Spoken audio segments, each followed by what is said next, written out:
Nabibilang sa angka ng mga aswang ang binatang si Carlito.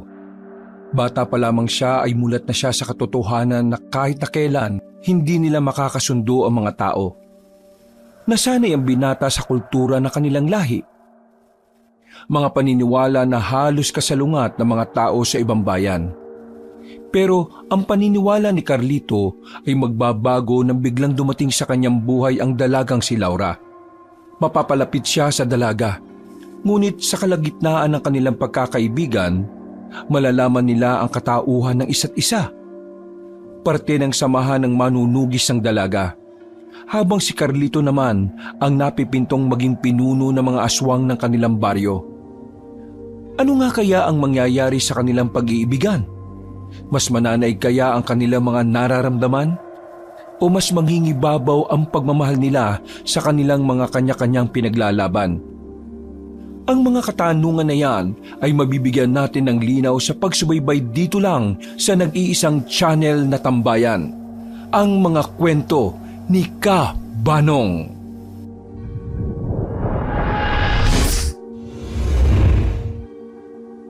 Pagsapit pa lang ng kinagabihan, hindi na magkandaw-gaga ang mga aswang sa Baryo Karimlan. Naghahanda ang lahat para sa okasyon na kada taon nilang ginagawa. Ang okasyon na ito ay parang katumbas ng araw ng mga patay sa mga tao. Ang okasyon na ito ay tinatawag nilang tanaw sa kabilang buhay, na kung saan inaalala nila ang mga mahal nila sa buhay na namayapa na. Pero kung sa mga tao ay nalulungkot sila sa araw ng mga patay, ang mga aswang ay masaya kapag tanaw sa kabilang buhay na ang usapan. Sa araw kasi na ito, pakiramdam nila ay muling nabubuhay ang mga namatay na. Kaya naman nagsasagawa sila ng maraming ritual. Naghahanda sila ng maraming pagkain na kanilang inaalay. Nakasuot silang lahat ng kulay pula. Sumisimbolo kasi yon para sa kanila sa kasiyahan. Ang paniniwala kasi nila, sa araw na inaalala nila ang mga namayapa na, mas nagiging masaya ang mga kaluluwa kapag nakakakita ng kulay na pula. Insan, kailangan ba talaga nating sumama? Hindi ba pwedeng hintayin na lang natin silang makauwi? Ayaw mo bang dalawin ng mama mo sa puntod niya? Hanggang ngayon kasi, sisisi ko pa rin ang sarili ko kung bakit siya namatay eh. Kaya hindi ko alam kung may karapatan ba akong humarap sa puntod niya. Ilang beses ko mang sasabihin sa'yo na wala ka namang kasalanan kung bakit namatay ang mama mo. Namatay ang mama mo dahil ginawa niya lang ang nararapat bilang nanay mo. Pero hindi pa rin natin maalis na ako ang dahilan kung bakit siya naparusahan. Kung hindi ko sana inawa yung anak ng Supremo ng kabilang angkan hindi sana papatawan ng bitay si mama. Wala na tayong magagawa. Yun ang batas sa ating mga aswang. Mataas na aswang ang nakalaban mo at mabigat ang nagawa mo. Muntikan mo na siyang mapatay. Alam mo naman na kapag buhay ang usapan, buhay din ang kapalit. Alam mo, gusto ko nga rin humingi ng paumanhin sa'yo. Wala akong nagawa para baguhin ang isip ni Lolo. Pero kasi, yun ang batas Kasi anak niya ang mama mo. Kung kailangan parusahan, gagawin niya yun. Kilala mo naman si Lolo Tibo, di ba? Pero anak niya pa rin yun. Hindi man lang ba siya naawa? Insan, kahit na kailan, hindi nakatataas ang awa sa batas. Walang kwentang emosyon kapag kaharap nito ang batas nating mga aswang. Kaya ikaw pumunta ka na. Kung ako sa'yo, magtino ka. Sigurado kung hinihintay ka ni Tia. Huwag mong sayangin yung ginawa niyang sakripisyo para lang maligtas ka. Napatango na lamang si Abel. Medyo naliwanagan na rin ito sa sinabi ni Carlito. Bata pa lamang sila, silang dalawa na talaga ang magkasanggang dikit. Magkasama sila sa lahat ng bagay. Parang magkapatid na rin ang turingan nila sa isa't isa. Pagkatapos ng kanilang pag-uusap, agad na rin silang lumabas sa silid na yun. Nasaktuhan nilang nasa sala ang mag-asawang Tibo at Miray, ang kanilang lolo at lola. Agad na nagmano ang dalawa. Yumuko rin sila sandali para magbigay galang sa posisyon ng matandang lalaki bilang supremo ng mga aswang. Maya-maya ay aalis na tayo. Huwag niyong gustutin ang mga suot ninyo, ha? Nakakaya sa mga magulang ninyo kung haharap tayo sa kanilang gusgusin kayong dalawa. Nakahanda na po kaming dalawa. Di ba, Abel? Oo. Handang-handa na ako. Ikaw, Abel. Ayos ka lang ba? Bakit parang hindi ka yata masaya? Ito ang araw na makakaharap mo ulit ang inay mo. Ayos lang naman po ako. Hindi lang po ako sanay. Pero masasanay din naman po ako kapag lumipas na ang panahon. Kailangan mong masanay. Dahil kung hindi, magiging kahihiyang ka sa angkan natin. Naintindihan mo ba ako? Lo, intindi na lang natin si Abel. Para sa kanya, sariwa pa ang lahat. Ay siya nga pala. Bago tayo umalis mamaya, pakiayos na yung mga dadali natin, ha? Lalo na mga alay natin. Ikaw, Carlito, ang inaasahan kong mangunguna sa bagay na yon. Opo, sasabihan ko na po yung iba natin mga kamag-anak. Matapos ang pag-uusap na yon, ay kumilos na rin ang dalawa. Kinuha na nila mga patay na hayop na nilagay nila sa isang malaking bandihado at planggana. Pinabuhat nila ang mga yon sa iba pa nilang mga kamag-anak. Pagsapit ng 12:00 ng gabi, nakarating na rin sila sa lugar kung saan nakalibing ang kanilang mahal sa buhay. Noong mga sandaling yon ay tahimik lang ang dalawang binata. Sandali silang tumingin sa malaking puntod. May bakal na nakapalibot doon at meron ding gate. Nagsagawa ng isang pagdarasal ang matandang si Miray. Isang dasal na siyang kumukonekta sa kanilang itinuturing na Diyos. Matapos yon, binuksan na rin ni Carlito ang gate. Isa-isa silang pumasok. Agad namang inilapag ng mga kamag-anak nila ang mga patay na hayop sa loob ng isang cabinet na katabi ng buntod. Mga anak, narito na kami. Masaya kaming makaharap kayong muli. Alam kong masaya rin kayo ngayong narito ang angkan natin. Merong ibang hindi nakarating dahil nasa malayong lugar na sila.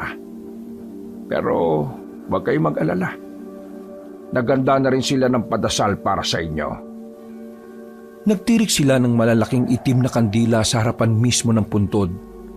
Pagkatapos noon, nagkaroon muli sila ng isang ritual. Umupo ang lahat sa gilid at naglabas na rin ng itim na libro ang matandang si Miray. May inilagay din silang malalaking mangkok sa gitna na may dugo ng tao. Taimtim naman nilang sinasagawa ang ritual para sa mga namayapa nilang mahal sa buhay. Halos 1 oras din sila roon. Mga ilang sandali lang ay tinapos na rin ni Aling Miray ang ritual. Doon na nila sinimula ng salo-salo. Bilang aswang, normal na lang sa kanila ang kainin ng mga patay na hayop kahit hilaw. Walang pandidiri, walang nag-iinarte.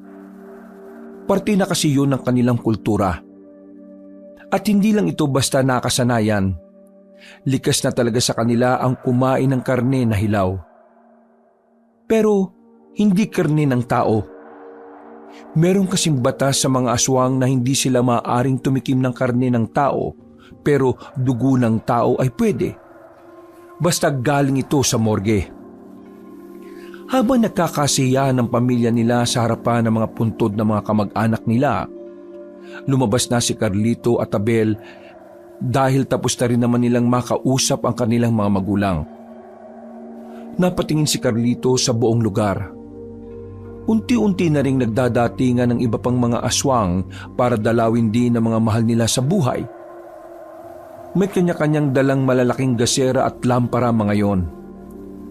Nakatambay lang ang dalawa sa di kalayuan sa mga kasama nila. Tamang hit-hit lamang ng sigarilyo. Gusto ko sanang mas mahaba pang makausap si Mama eh.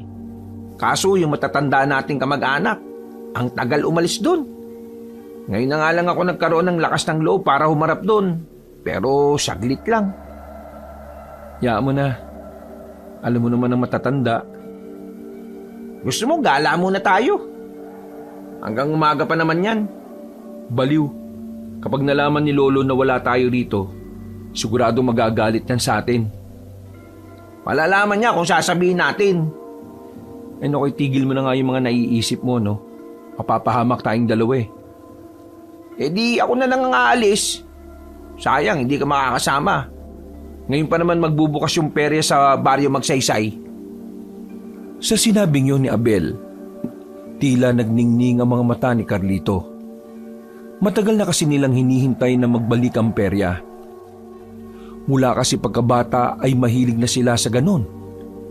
Palagi pa nga silang tumatakas para lamang makapaglaro doon. Maigpit kasi silang pinagbabawalan noon dahil puro tao ang makakaharap nila. Pero dahil matitigas ang ulo ng dalawa, wala silang pakialam noon sa paalala ng kanilang mga magulang at lolo.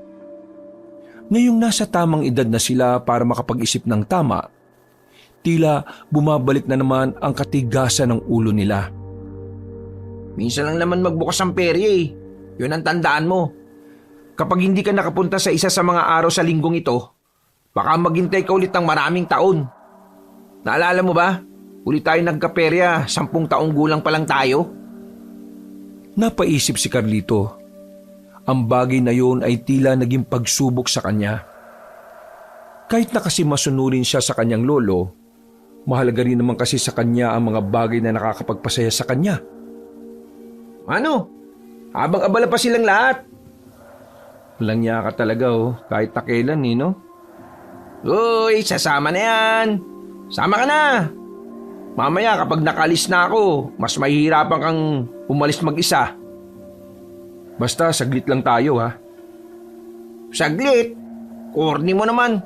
Papapagalitan tayo kapag may nakaalam. Kaya dapat lubos-lubusin na natin.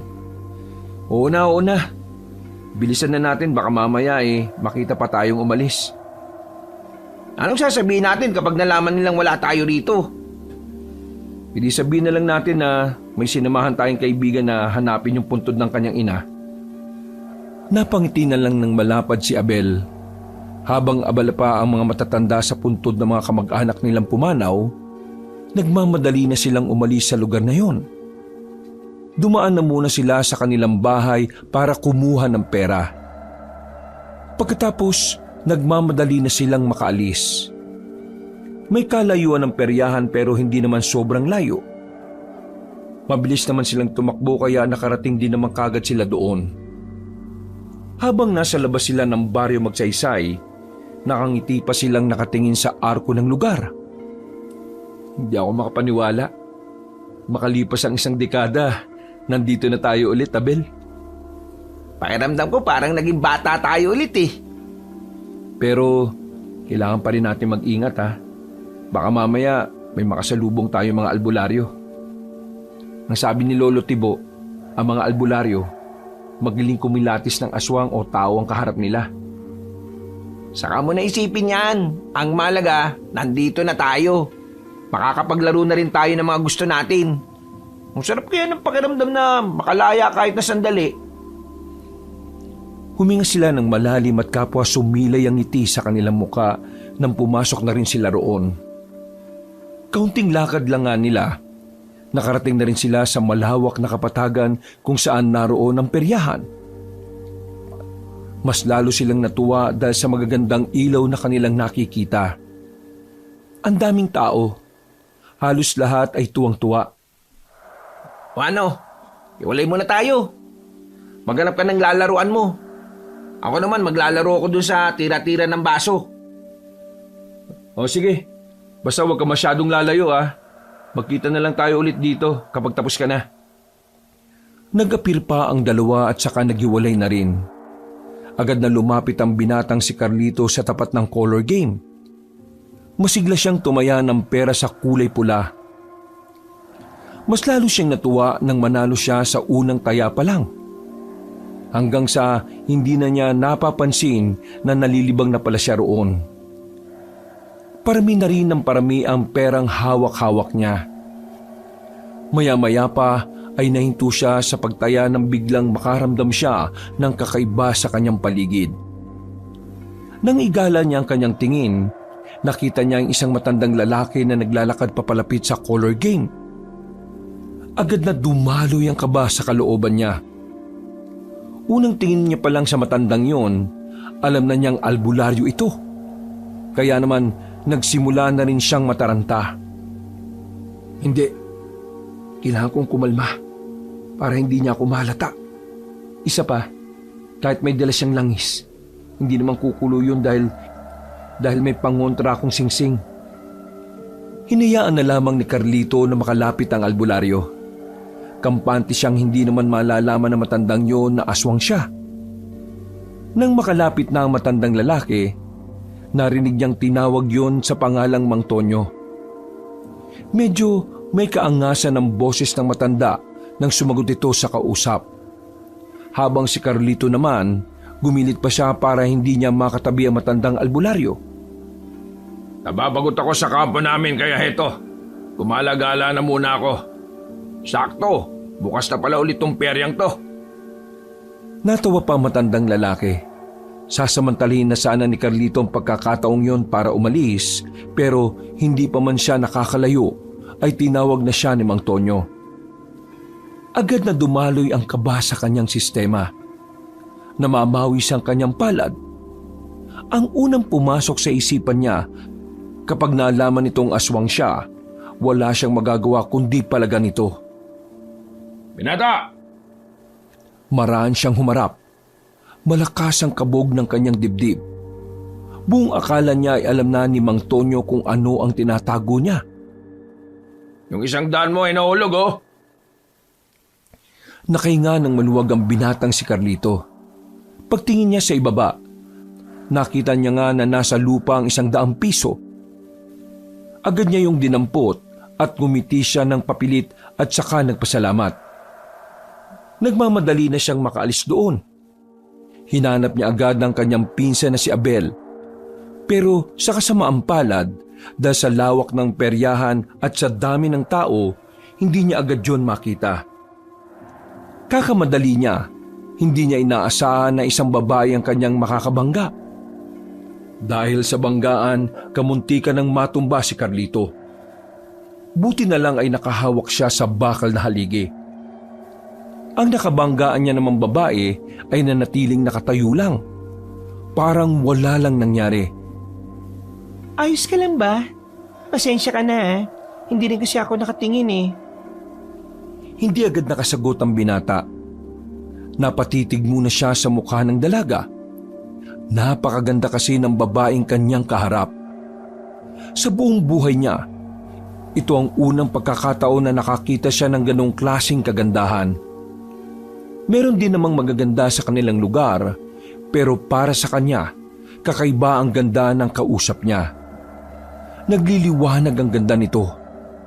Mahiwaga at sobrang kakaiba. Ang sabi ko kung ayos ka lang.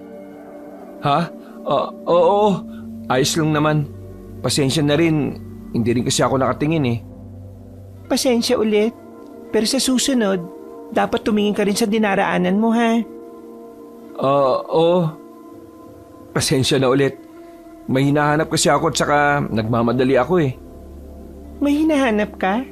Kasintahan mo? Hindi. Pinsan ko. Naghiwalay kasi kami kanina. Kailangan na naming umuwi. Ganun ba? Ano bang itsura ng pinsan mo?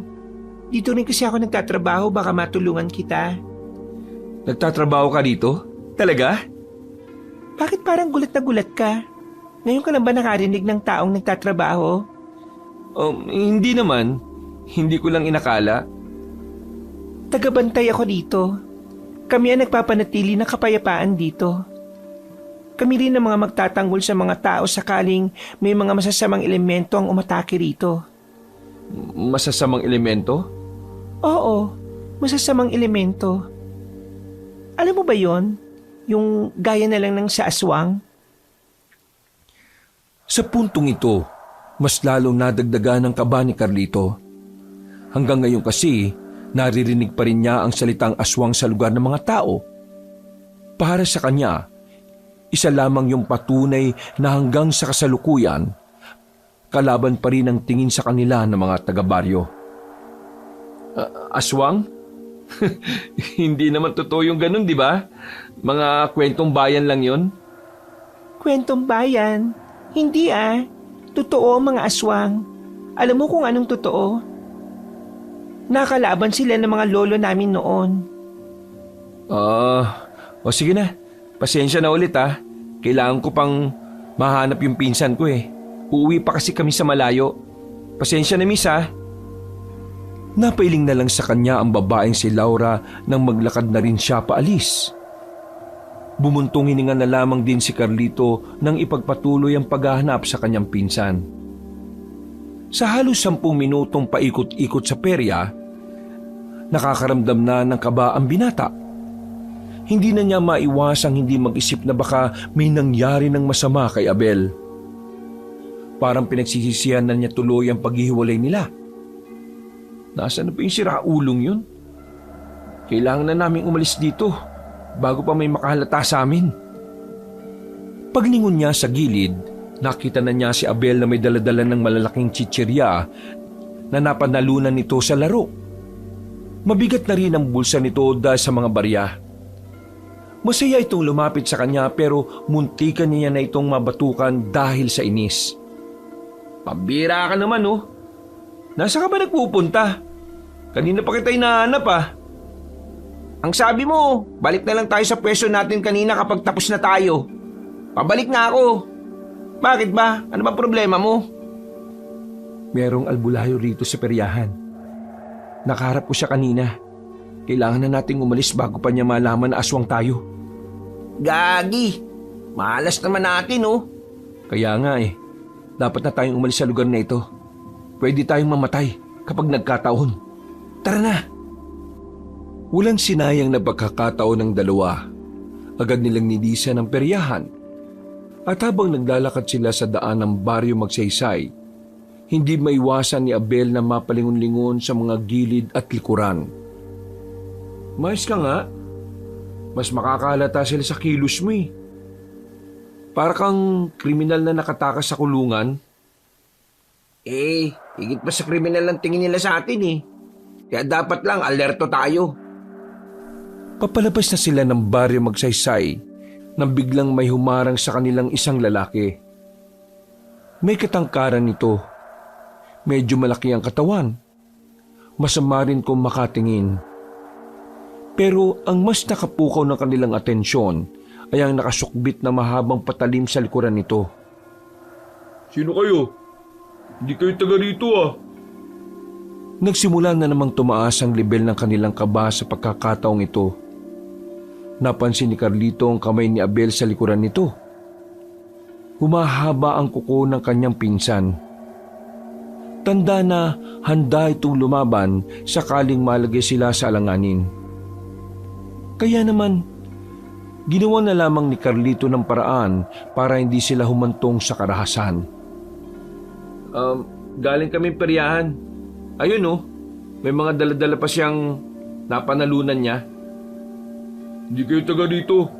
Bakit kayo nandito? Doon nandun sa kabila ng mga hindi nakatira sa baryo Magsaysay. Ganun ba? Bago lang kasi kami. Taga Maynila kami. Hindi namin kabisado kung ano ang daang meron dito. Isa pa, napadaan lang din naman kami. Anong pangalan niyo? Carlito, ito naman si Abel. Tumingin sa kanila ang lalaki na parabang hinuusgahan ng kanilang buong pagkatao. Tumingin pa sa kanila yon ng masama ng ilang segundo. Ikaw, anong pangalan mo? Bakit mo kami hinaharang? Sino ka ba? Ako si Sigani, isang manunugis. Hinaharang ko kayo para makasigurado akong hindi kayo aswang. Aswang? May ganun ba? Wala namang ganun Malabo naman na maging ganun kami. Kung hindi kayo naniniwala, bahala kayo sa mga buhay nyo. Sige na, umalis na kayo. Sa susunod, aalamin nyo ang tamang daan para hindi kayo naaabala. At para hindi na rin kayo makaabala pa. Sige, maraming salamat at pasensya na ulit. Tara na, Insan. Umalis na tayo. Mabilis na naglakad ang dalawa palabas ng baryo. Nararamdaman ni Carlito na nakatingin pa rin sa kanila ang lalaki. Pero hindi na naman nila yun pinansin pa. Noong mga sandaling yun, nakahinga na rin ng maluwagang magpinsan. Hindi nila alam kung ano ang kanilang gagawin sakaling nabulilyaso sila. Buti na lang kahit na papaano ay umaayon pa rin sa kanila ang sitwasyon.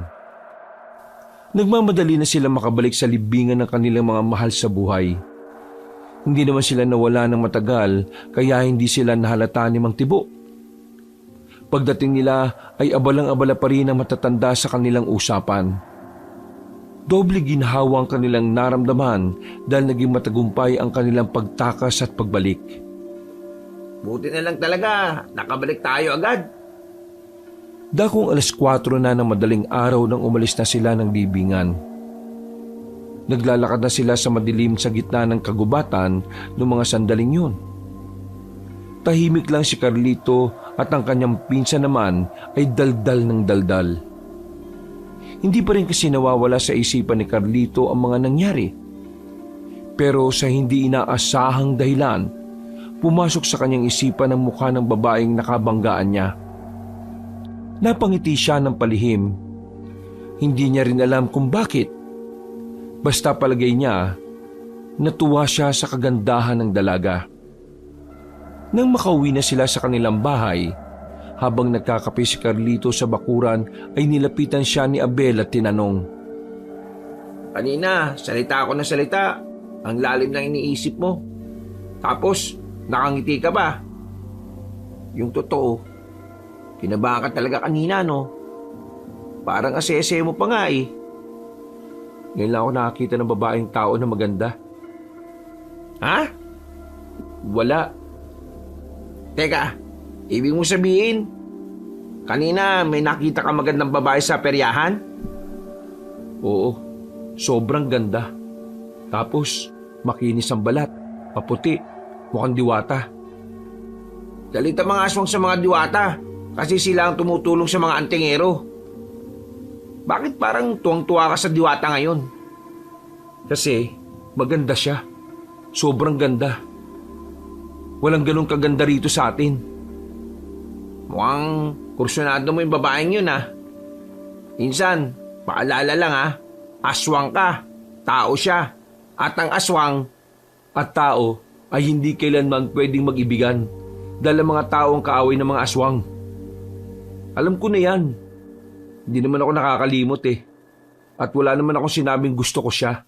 Ang sinabi ko lang, nagagandahan ako sa kanya. Yun lang. Wala naman sa batas natin mga aswang na bawal ang magandahan sa mga tao Ewan ko lang bahala ka dyan. Basta ako, wala akong kinalaman dyan. Kapag nalaman ni Lolo Tibo ang takbo ng utak mo ngayon, yari ka talaga. Hindi naman malalaman kung hindi ka magsasalita Tulog na ako Naantok na ako Napailing na lamang si Carlito. Kumaway na lamang siya sa papalayong pinsan. Magkatabi ang bahay ng kanyang lolo at bahay na tinutuluyan ni Abel. Maraming araw pa ang nakalipas. Naging abala ang binatang si Carlito sa pagsama sa kanyang lolo Tibo. Marami silang kinakausap na mga supremo sa mga kalapit na probinsya at mga baryo. Laman ng mga napag-usapan ang tungkol sa mga hakbang kung papaano lalabanan ng mga manunugis. Sa mga nagdaang buwan kasi, makailang ulit silang nakakatanggap ng mga balitang hinahanap ni sila ng mga tao.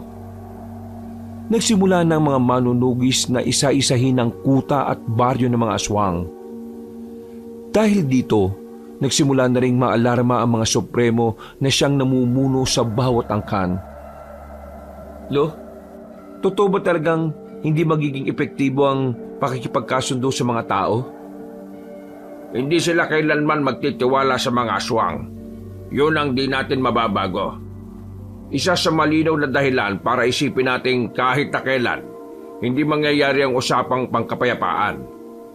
Hindi ka pwedeng makipagkasundo sa mga tao. Una pa lang wala nang tiwala sila sa iyo. Mas lalo lang lalala ang sitwasyon.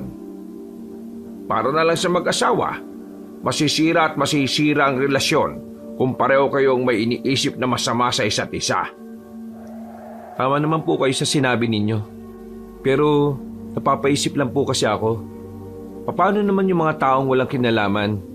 Paano naman yung mga aswang na walang ugnayan sa mga alitan? Di ba parang nadadamay lang sila? Kapag dugo sa dugo ang usapan, damay lahat. Walang pinalalagpas. Ganun din naman ang mga tao sa atin. Lahat ng aswang, masama sa paningin nila. Bata o matanda man yan. Kaya ikaw ha, huwag ka masyadong magpabulag na ang mga tao ay mababait. Kahit na kailan, hindi nila kayang maging mabuti sa mga kagaya natin. Kalaban natin ang mga tao. Wala ni isa sa kanila ang magiging kasundo natin. Kaya kapag nakakita ka ng tao, huwag ka magtitiwala sa kanila. Isang malalim na paghinga na lamang ang ginawa ng matandang aswang na si Tibo. Ayaw na ayaw kasi nitong pag-usapan ng mga ganoong bagay. Ayaw kasi niyang lumalabas ang matinding galit niya dahil sa mga tao. Tara na, bilisan na natin maglakad. Kanina pa tayo hinihintay ng lola mo. Pag-uwi nila sa bahay nila, ay nakahanda na ang kanilang mga pagkain para sa hapunan. Mga karniyo ng baboy, mga hilaw pero nilinis na ng maigi. Bago sila kumain ay nagritual sandali ang matandang babae na si Aling Miray. May kung ano-ano na namang itong binabanggit na pangalan ng kanilang mga Panginoon. Matapos yun, ay sabay-sabay na rin silang kumain. Pagkatapos, umalis ang dalawang matanda para dumalo sa isang pagpupulong. Pagkakataon na ni Carlito ito para makaalis sila ng kanilang lugar. Gusto na naman kasi niyang makita ang dalagang nakausap niya sa perya. Uy, saan ka pupunta? Aalis ka no? Gusto mo bang sumama? Pambira ka talaga. Dati ikaw ang pumipigil sa akin umalis. Tapos ngayon, ikaw ang nagyayaya. Sabihin mo nga sa akin, dahil ba yan dun sa babaeng tao? Ha? Hindi ah. Gusto ko lang naman maglaro sa perya. Pinagsasabi mo dyan. Buwang ka yata eh. Sus! Huwag ka na magkaila. Kitang-kita sa pagmumukha mo, no? Bakit ka ba nagsisinungaling pa sa akin? Eh, hindi naman kita isusumbong. O yan no. Sasama ka pa ba? Oo na. Nakakabagot din dito sa bahay eh. Palihim na nakaalis ang dalawa ng kanilang lugar. Masaya silang nagagawa pa rin nila ng swabe ang kanilang pagtakas kahit maraming mga aswang na gumagala sa gubat. Kabisado na kasi nila ang mga pasikot-sikot na mga dadaanan nila. Bata pa lang kasi sila ay lagi na nilang nililibot ang kagubatan. Nang makalayo na sila, agad silang tumungo sa kalsada. May napadaan na truck ng gulay at kahit umaandar pa yon, ay sumabit na lang sila sa likuran. Insan, kumapit ka na maayos ha. Naalala mo nung mga bata pa tayo? Nalaglag ka sa ganito kasi ang tanga-tanga mong kumapit. Ano ka ba? Pinaalala mo pa talaga ha? Ikaw nga, tumakay ka sa truck ng buhangin eh. Nagtawanan na lamang ang dalawa habang nakasabit sila sa truck na yon. Makalipas lang ang ilang minuto, narating na rin nila ang baryo na Magsaysay. Papasok na naman sila roon kahit na napagbawalan na sila ng lalaking nakausap nila. Paglapit nila sa harapan ng baryo, nakita agad nila ang lalaking si Isagani. Hinarang sila nito ulit. Oh, nandito na naman kayo. Di ba nasabihan ko na kayo na hindi pwedeng dumaan dito ang mga dayo? Ano bang mahirap intindihin sa bagay na yun? Ang totoo niyan, hindi kasi namin alam yung sinasabi mong daan sa kabila. Dito kami ibinababa ng sinasakyan namin eh. Pasensya ka na ah. Pero baka pwede mo na lang kami padaanin. Tapos, doon na lang kami magtatanong sa perya kung saan ang daan paalis. Hindi pwede. Hindi kami nagpapadaan ng hindi taga rito. Bakit ba ang tigas ng bungo nyo? At saka, di ba taga Maynila kayo? Bakit kayo gala ng gala sa gabi?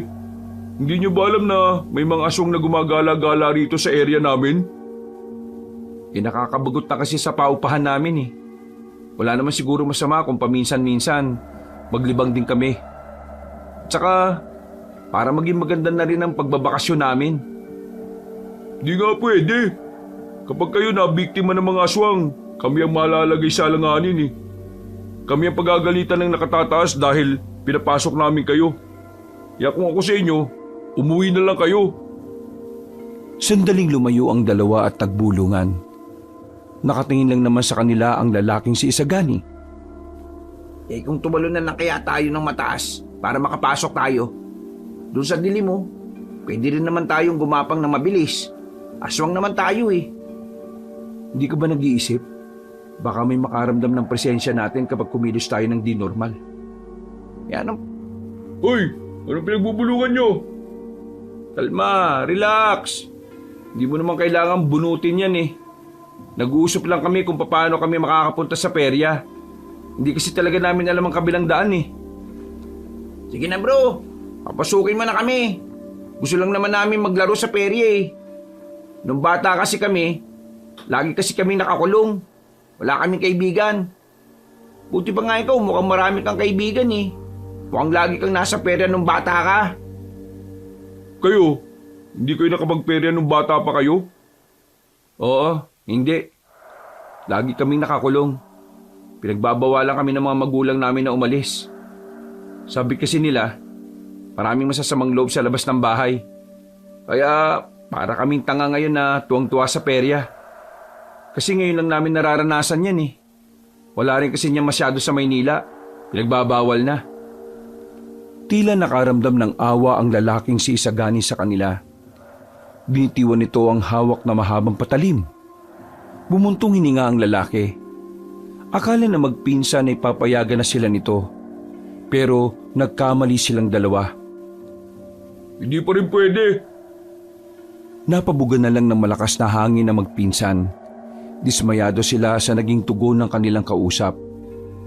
Ang bira naman to. Kala pa naman namin papayag ka na. Nagpakita ka pa ng awa. Kahit na kailan, hindi mangingibabaw ang awa sa batas. Ang batas ay batas. Ito ang nakahigit sa lahat. Biglang naalala ni Carlito ang pananaw niyang halos kagaya ng kay Isagani. Kaya naman nawala na sila ng pag-asa makapasok. Buti na lamang biglang dumating ang dalagang si Laura. Ang dalagang nakabanggaan ni Carlito. Lumapit yun sa kanila. Sa nakikita nilang magpinsan, mukhang makakilala si Isagani at ang dalaga. Ito kuya, Itong dalawang to eh. Nagpupumilit na makapasok ng baryo natin. Pupuntang perya.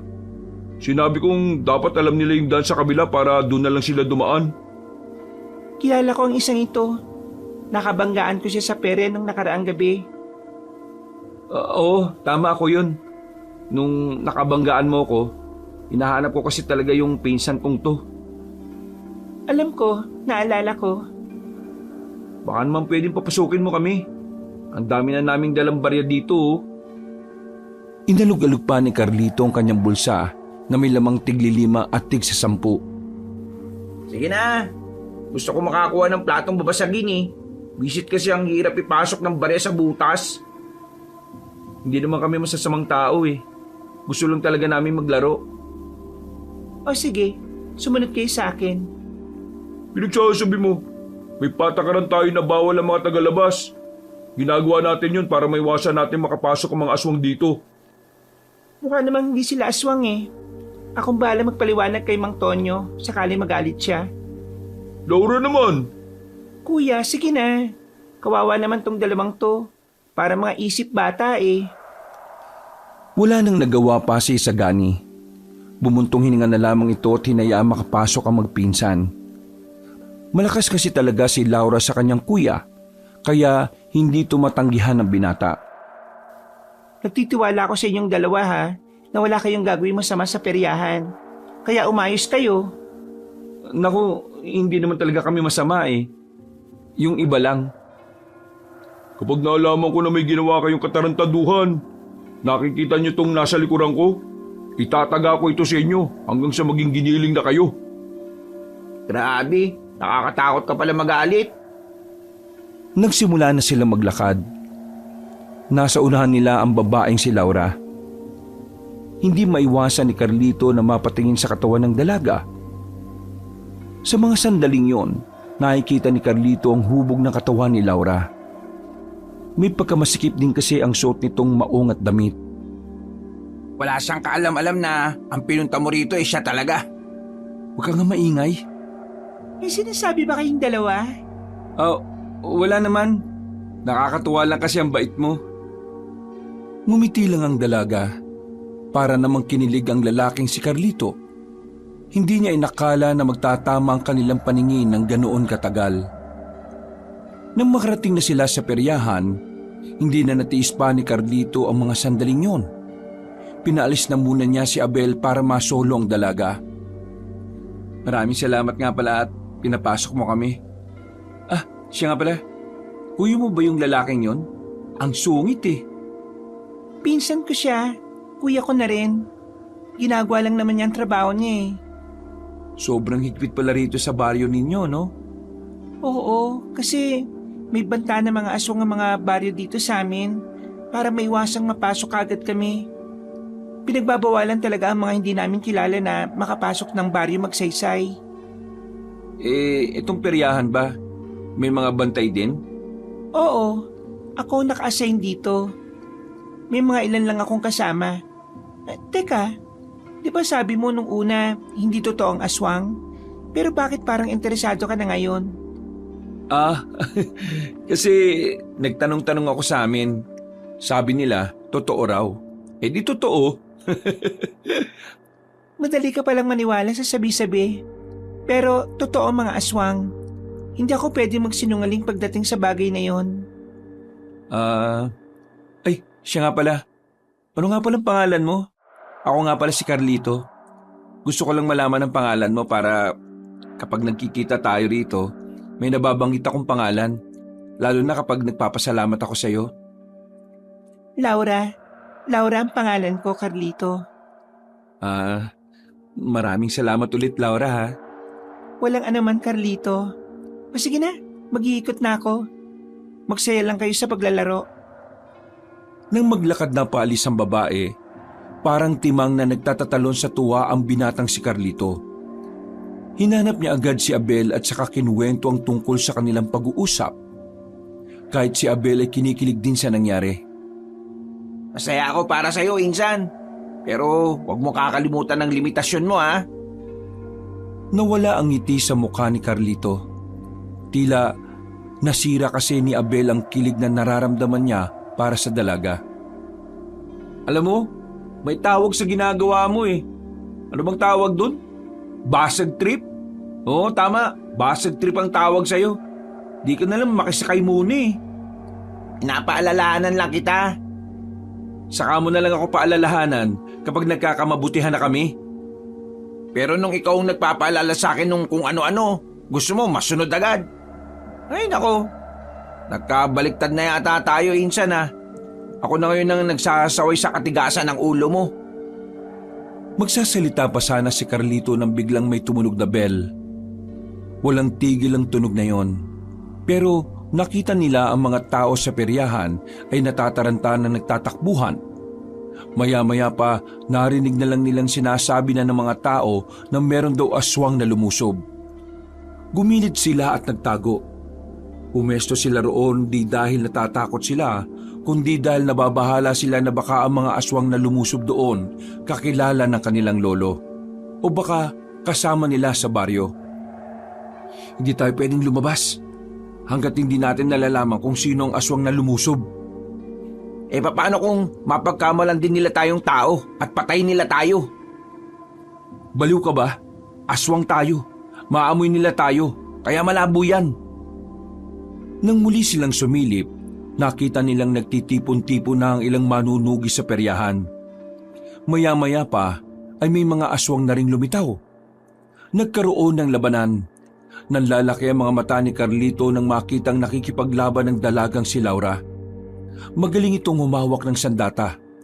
Para itong lalaki kung kumilos. Sobrang layo ng kilos nito sa tila maamo nitong mukha. Insan, manunugis rin yata yung babaeng yan.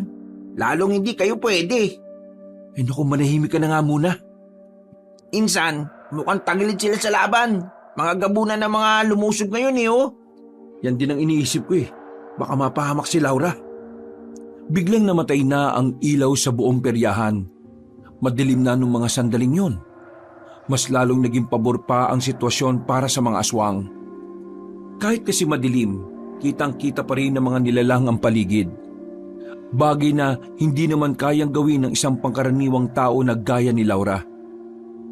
Huwag kayo matakot. Kakayanin natin to. Nagpatuloy ang laban, pero kitang-kita pa rin talaga kung gaano kadihado ang mga manunugis. Hanggang sa dumating na nga ang puntong si Laura na lamang mag-isa. Napapalibutan na ito ng mga aswang na gabunan, pero patuloy pa rin itong nakikipaglaban. Maya-maya pa, tinamaan na nga ang dalaga sa braso, dahilan para mapatigil ito. Akmang tatapusin na ito ng isang gabunan nang biglang dinampot ni Carlito ang tubo sa gilid. Uy! Anong gagawin mo? Uy! Hindi na napigilan pa ni Abel ang pinsan niya. Agad na lumapit si Carlito doon. Sinamantala niyang madilim ang paligid para iligtas si Laura. Pinag-aahataw ni Carlito ang mga aswang na yon. Mahusay si Carlito sa pakikipaglaban dahil maraming taon siyang nagsanay. Kaya kahit natubo lamang ang kanyang hawak, hindi yun naging problema sa kanya. May hilo ang mga aswang. Noong mga sandaling yun, napansin ng binata na nalaman na ng mga aswang na aswang din siya. Kaya naman umatras din ang mga yon at umalis. Kinakabahan siya. Hinihiling na lamang niya na sana hindi siya nakilala ng mga gabunan. Sino ka? At bakit mo ako niligtas? Nakatalikod lang si Carlito. Hindi na rin siya humarap. Mabilis siyang umalis para habulin ang mga aswang. Ang kaso nga lang, pagliko pa lang niya sa isang iskinita, nagulantang siya sa kanyang nakita. Halos manlambot ang kanyang tuhod. Kahit na aswang siya, ay likas sa kanila ang pagiging mabangis. Tila nalusaw ang kanyang puso nang makita ang batang musmos nang wala ng buhay. Nakahandusay lamang sa lapag, sugatan at brutal ang pagkakamatay. Pambira ka naman. Bakit mo ko... Ha? Natigilan rin si Abel nang makasunod dito. Maging si Abel ay naawa rin sa kalunos-lunos na sinapit ng bata. Noong mga oras na yon, tila nagsimulang magkaroon ng katanungan si Carlito sa kanyang sarili. Napapaisip siya kung tama bang pati ang walang kamalay-malay na bata, ang batang walang kakayang ipagtanggol ang sarili, ay dapat bang madamay rin sa alitan ng mga matatanda? Nagsarado ang kamao ni Carlito. Sa unang pagkakataon, nakaramdam siya ng galit para sa kanyang mga kalahi. Bakit? Bakit ko ito nararamdaman? Bakit? Bakit ako naaawa sa tao, Abel? Insan, umalma ka. Pabubulyaso tayo kapag nagpadala ka sa emosyon mo eh. Hindi ko maintindihan eh. Ano bang pinupunto ng gulong ito? Bakit pati ang batang to nadamay? Dumito ka nga. Relax lang. Mag-isip ka na maayos. Huminga ng malalim si Carlito. Nang mahimasmasan na, sumilip siya ulit sa perya. Nakita nilang dumating na ang mas maraming manunugis. Kaya naman naisipan na rin nilang umalis doon bago pa magginala sa kanila ang mga yon. Nagmamadali silang pumasok sa kagubatan. Mabilis ang pagtakbong ginawa nila para hindi sila makita ng mga manunugis. Nang makalayo-layo na, ay saka lamang sila nakahinga na maayos. Tumambay na muna sila sa gilid ng batis. Napasandal na lamang si Carlito sa katawan ng puno. Napapabuntong hininga na lamang. Napapailing at hanggang sa mga sandaling yon, hindi pa rin mawala-wala sa isipan niya ang kaawa-awang bata. Akala ko noon, tama lang ang ipinaglalaban nating mga aswang. Pero hindi nito tama eh. Tingin ko, kaya ayaw nilang may makausap tayong tao kasi ayaw nilang malaman natin na kaya maging mabuti ng mga tao. Ang sinasabi mo ba eh, nilalason nila ang utak natin para manatili tayo sa paniniwalang ang mga taong kalaban nating mga aswang? Oo, ganun na nga. Tingnan mo, mabait naman si Laura sa atin, di ba? Mabait ang batang pinatay kanina. Bata pa yun eh. Mabait nga si Laura sa atin kasi hindi naman niya alam na aswang tayo. Kapag nalaman niya na aswang tayo, siguradong Kaya lang naman sila galit sa atin kasi marami na rin ginagawang kasamaan ng lahi natin sa mga tao. Natitiyak ko na kapag nalaman nilang may mga aswang na kaya mag-isip ng tama, sigurado ako makakasundo natin sila eh. Insan, baka nakakalimutan mo. Laging sinasabi sa atin ni Lolo Tibo na ang kasunduan sa pagitan ng tao at aswang ay isang malaking kalokohan. Ewan ko, bahala na. Basta, hindi na ako papayag na may madamay pang bata sa gulo na to. Tumayo na ang binatang si Carlito. Hawak-hawak niya pa rin ang bakal na tubo. Maglalakad na sana sila para umalis nang biglang nakakita sila ng isang hayop na parang kasing laki ng aso. Pero hindi yung pangkaraniwan para sa kanila. Nakatungtong lamang ito sa ibabaw ng malaking bato. Daan-daan silang lumapit doon. At dahil dito, napagtanto ni Abel kung anong klase ng hayop yon. Insan, isa itong hunyango. Hunyango? Baliw ka ba? Hindi ganyan kalaki ang hunyango. Hunyango yan. Tingnan mo oh. Nagbabago-bago kulay niya. Magiging kakulay niya yung bato na yan. Magiging kakulay rin niya ang dahon at yung lupa. Hindi makapaniwala si Carlito na tama ang sinasabi ng kanyang pinsan sa mga oras na yon. Nanatili lang sila sa harapan ng hunyango. Nangahawakan na sana ito ni Abel. Bigla na lamang may iniluwang bagay ang hunyango. Isa itong bilog na bato. Para itong perlas pero kulay itim. Inilagay ng hunyango ang bagay na iyon sa ibabaw ng bato. At pagkatapos, mabagal itong bumaba ng bato at saka lumubog na sa tubig. Nagtataka silang dalawa dahil ngayon lamang sila nakakita ng hunyango na sumusuka ng perlas na itim. Tapos, lumulubog pa sa tubig. Sinubukang kunin ni Abel ang perlas, pero paghawak niya, para siyang nakaramdam ng kuryente. Kaya sinubukan din naman ito ni Carlito. Pero wala naman siyang naramdaman. Baka para sa'yo talaga yan. Hindi kaya isa itong mutya? Mutya ng hunyango? Teka, pwede bang gumamit ng mutya ang isang aswang na kagaya mo? Hindi ko alam. Pero bakit parang sa akin ito binigay ng hunyango? Ibig sabihin, pwede nga. Teka.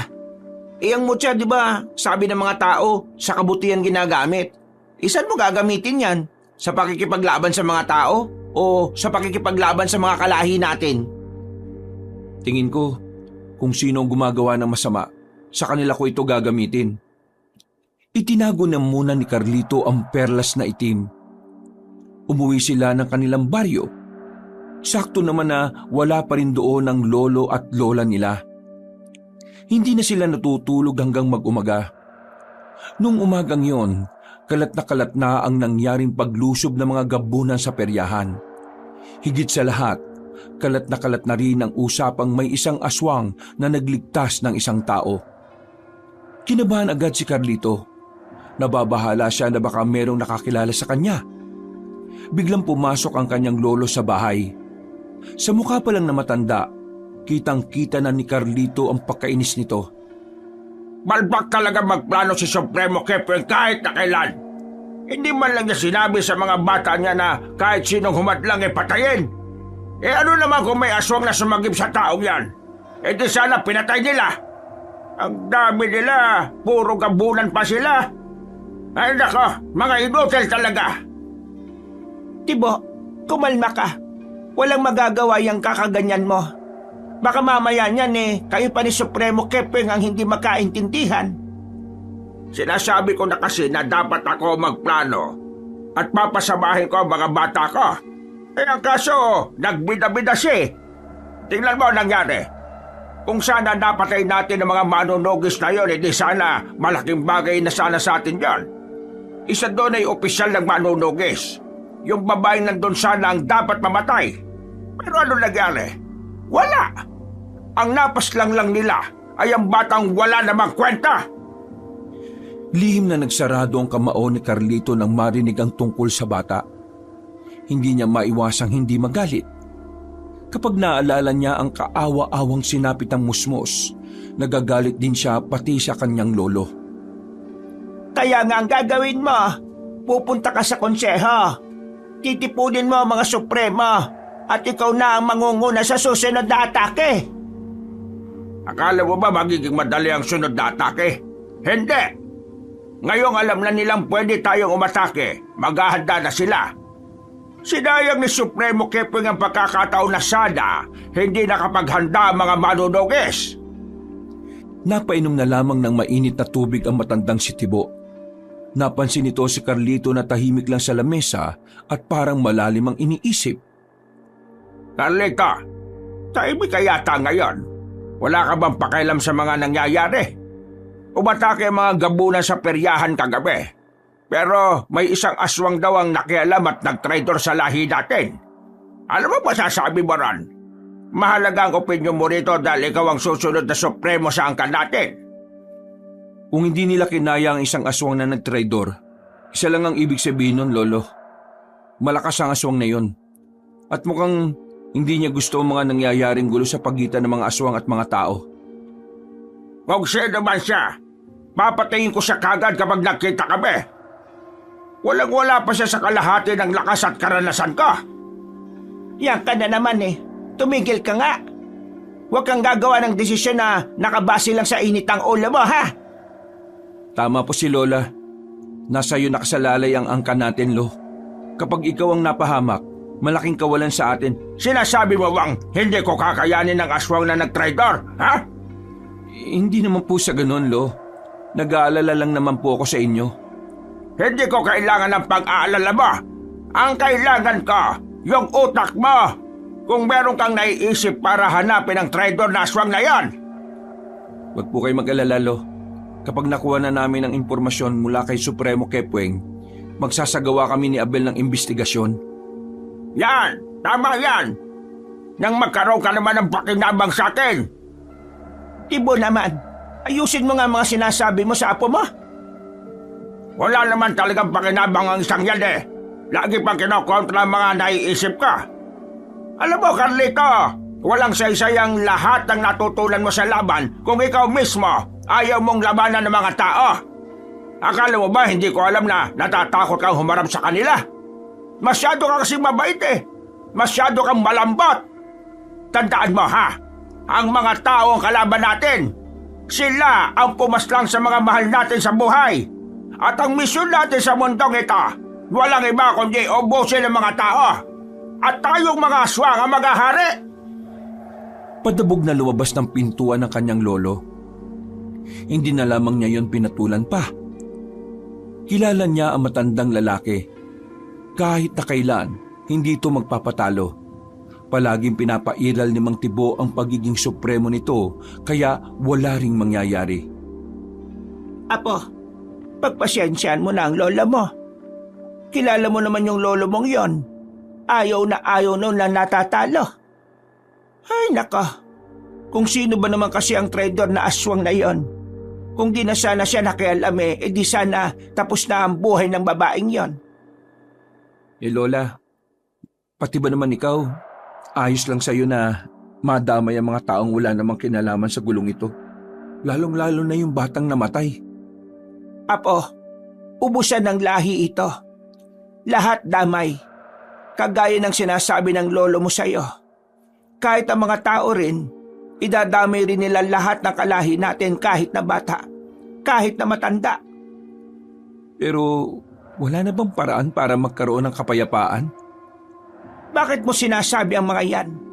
Nakakalimutan mo na ba ang layunin ng buong lahi ng mga aswang? Hindi ko naman po nakakalimutan. Naawa lang ako sa mga kapwa natin aswang na bagong sibol pa lang, tapos mamumulat na sila sa gulo. At kapag minalas-malas pa pwede pa silang mamatay. Ganon din sa mga tao. Apo, wala nang solusyon ng alitan na ito. Ang tanging solusyon na lamang, maubos ang isang panig. Ang mabuti pa, ayusin mo na ang sarili mo. Uutusan kitang tumungo sa bayan. Suot mo ba yung singsing? Kailangan mong bumili ng manok. Isama mo si Abel kasi marami kayong bibilhin. Naligo na lamang si Carlito nung umagang yon. Pagkatapos ay pinuntahan naman niya ang pinsang si Abel. Sakto naman na wala naman itong ginagawa at nagbabasa lang ng kung ano-ano. Mamaya ka na magbasa. Kailangan natin pumunta ng bayan. Wala na tayong pagkain. O sige, pero insan, hindi ba nakahalata si Lolo? Hindi naman, pero sobrang galit siya. Sabi niya, papatayin niya raw yung traitor na aswang na yon. Medyo kinakabahan nga ako eh. Alam kong gagawin niya talaga yon sakaling malaman niya na ako ang nagligtas kay Laura. Gagawin niya talaga yun. Si Mama nga na sarili niyang anak inayaan niyang bitayin. Sige na, tara na. Bago ka pa maiyak ulit. Napapailing na lamang si Carlito nang mauna na itong lumabas ng bakuran. Dakong 8:00 na sila nakaalis ng kanilang baryo. Dinaanan pa kasi nila ang kampo nila Supremo Kepweng. Kumalap lang sila ng impormasyon mula sa mga gabunan. Maraming tao sa bayan dahil araw kasi ng Sabado. Agad silang nakipagsiksikan sa mga naroroon.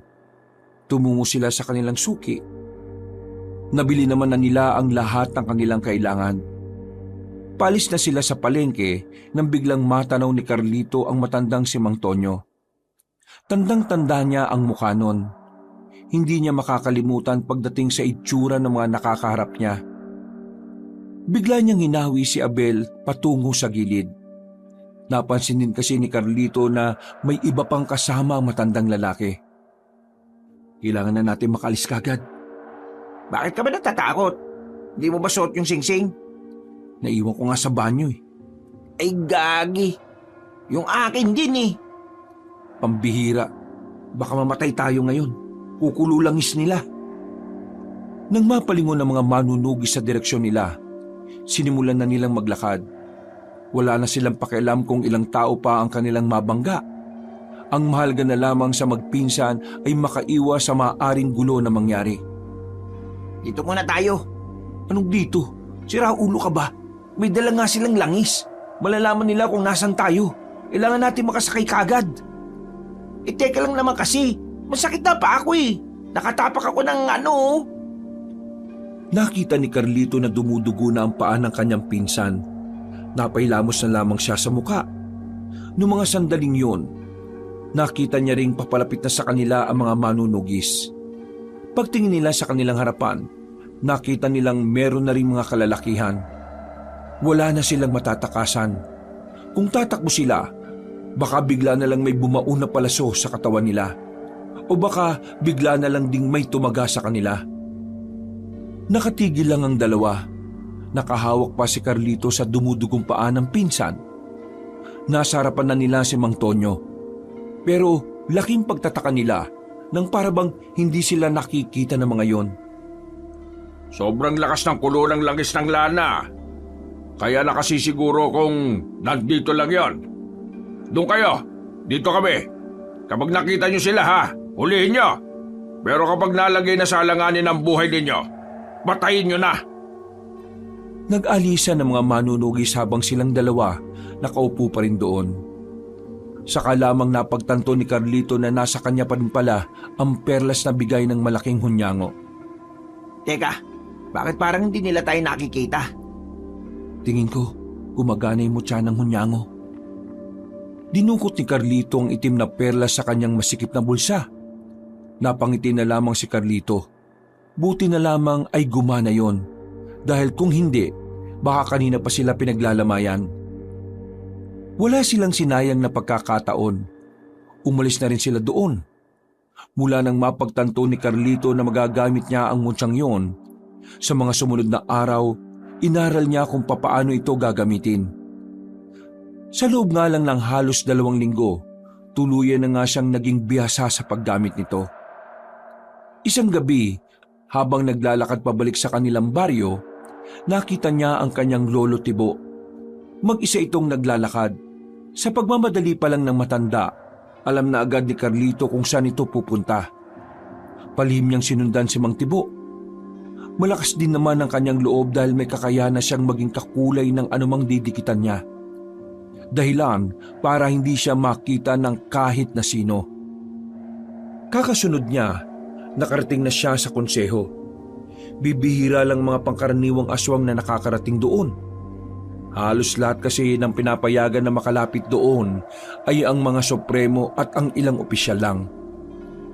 Sa mga sandaling ito, napakinggan ni Carlito ang lahat na pinag-usapan ng mga supremo.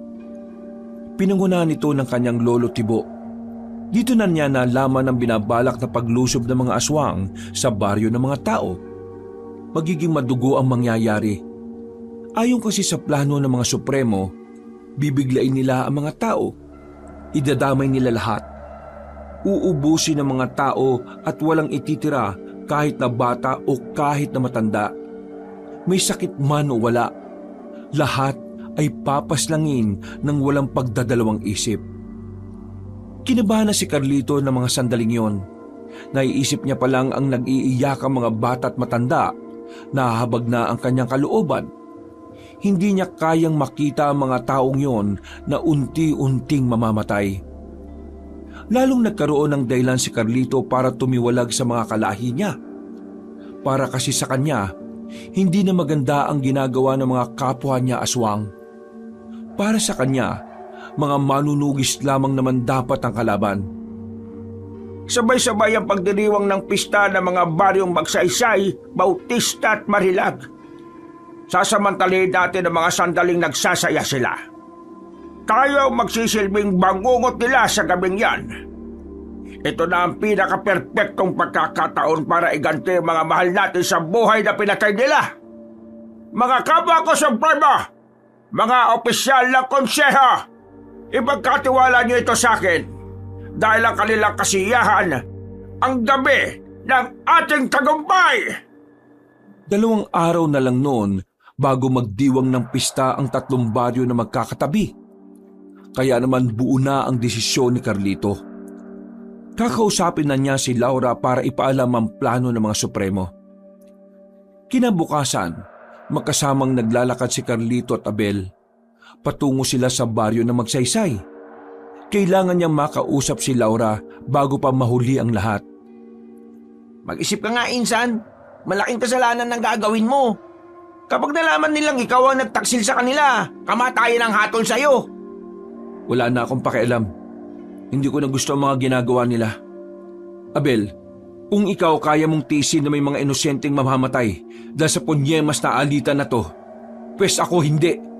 Kahit na aswang ako, kaya ko maging mabuti at mag-isip ng tama. Kung hindi ka sang-ayon sa akin, wag mo na akong samahan. Sasamahan kita. Ang akin lang naman baka mapahama ka rin. Mahirap magtiwala sa mga tao. Pagkatiwalaan man nila ako o hindi, wala na akong pakialam. Ang mahalaga, masabi ko sa kanila ang mga dapat nilang malaman. Pambira naman talagang buhay to. Abel, gising na ako sa katotohanan. Ngayong napagtanto ko na ang tunay na masama ay ang mga kalahi natin. Baluktot na ang pag-iisip nila. Sarado na ang utak nila. Ang tanging tumatakbo na lamang sa mga isip nila ang paghiganti. Gusto nilang bigyan ng hustisya mga namatay na aswang. Kahit ang totoo, namatay lang sila dahil nanggulo sila sa mga tao. Ganyan din ba ang pananaw mo sa pagkamatay ng mga magulang mo? Oo, namatay sila hindi para protektahan ako. Namatay sila kasi gusto nilang patayin ng mga taong tahimik na namumuhay noon. Puro kasamaan na ang ginagawa natin mga aswang Kaya maganda rin na kahit isa, merong gagawa na kabutihan. Baka man lang mapansin tayo ng Diyos ng mga tao at mapatawad niya tayo. Napapakamot na lamang sa ulo si Abel. Hindi na nito kayang pigilan pa ang kanyang pinsan. Kaya naman sinabayan na lamang niya ito ng maglakad. Makalipas lang ang halos mag-iisang oras, narating na rin nila ang baryo Magsaysay. Napatagal sila dahil may mangilang-ilang manunugi sa kagubatan. Sutsot na nila ang singsing noon para hindi sila maramdaman ng langis. Dala rin ni Carlito ang mutya ng hunyango. Nang nasa tapat na sila ng baryo Magsaysay, laking pagtataka nila dahil walang tao sa bungad. Pagsilip nila sa loob, nakita nilang tila nakasarado ang lahat ng bahay. Nagdadalawang isip silang pumasok doon. Kaya naman gumilid na muna sila sa tabi. Nagtago sila sa mga halamanan. Mga ilang sandali lang, nakita niyang dumating na si Laura. May daladalang espada ang dalaga. Halatang katatapos lang nitong makipaglaban base sa sariwang dugo na nasa patalim. Kukunin ko si Laura. Siya lang ang kailangan natin makausap. Sandali, dali mo tong panyo na to. Nilagyan ko yan ng pampatulog. Mawawalan siya ng malay kapag naamoy niya yan. Tumango na lamang si Carlito. Kinuha niya ang panyo. Ginamit ni Carlito ang bilis niya bilang aswang, kaya bago pa makaharap si Laura, nakalapit na si Carlito. Tinakpan niya agad ang ilong ng dalaga gamit ang panyo. Wala pang 10 segundo ay nawalan na rin ito ng malay. Binuhat yun ng binata. Dinala nila ang dalaga sa kagubatan. Itinali nila yon pansamantala sa puno ng saging. Makalipas lang ang halos kalahating oras, nagkaroon na rin ng malay ang dalaga. Nagtataka si Laura kung ano ang nangyayari. Pinipilit nitong makawala pero masyadong maigpit ang pagkakatali sa kanya. Anong nangyayari? Bakit ako nakatali rito? Teka, di ba ikaw si Carlito? Bakit mo ko tinali rito? Kung iniisip mong may gagawin kaming kabastusan sa'yo, nagkakamali ka. Mas lalo nagkakamali ka kung iniisip mong sasaktan ka namin. Ang totoo, Kung hindi ninyo ako sasaktan, anong ibig nitong sabihin, ha? may gusto kaming sabihin sa'yo. Kinakailangan ka naming itali dahil hindi namin sigurado kung maiintindihan mo kami. Bakit? Mag-i-English ba kayo? English? Oo, English. Like this way I talk to you now. Alam namin ang English. Pero bakit kami mag-i-English? Sabog ka ba? Kanya siguro mga tao ano? Mga tao. Yun ang dahilan kung bakit ka namin tinali. Kasi hindi tayo magkatulad, Laura. Alam ko magugulat ka, pero kaming dalawa ay hindi tao. Ano kayo? Tae?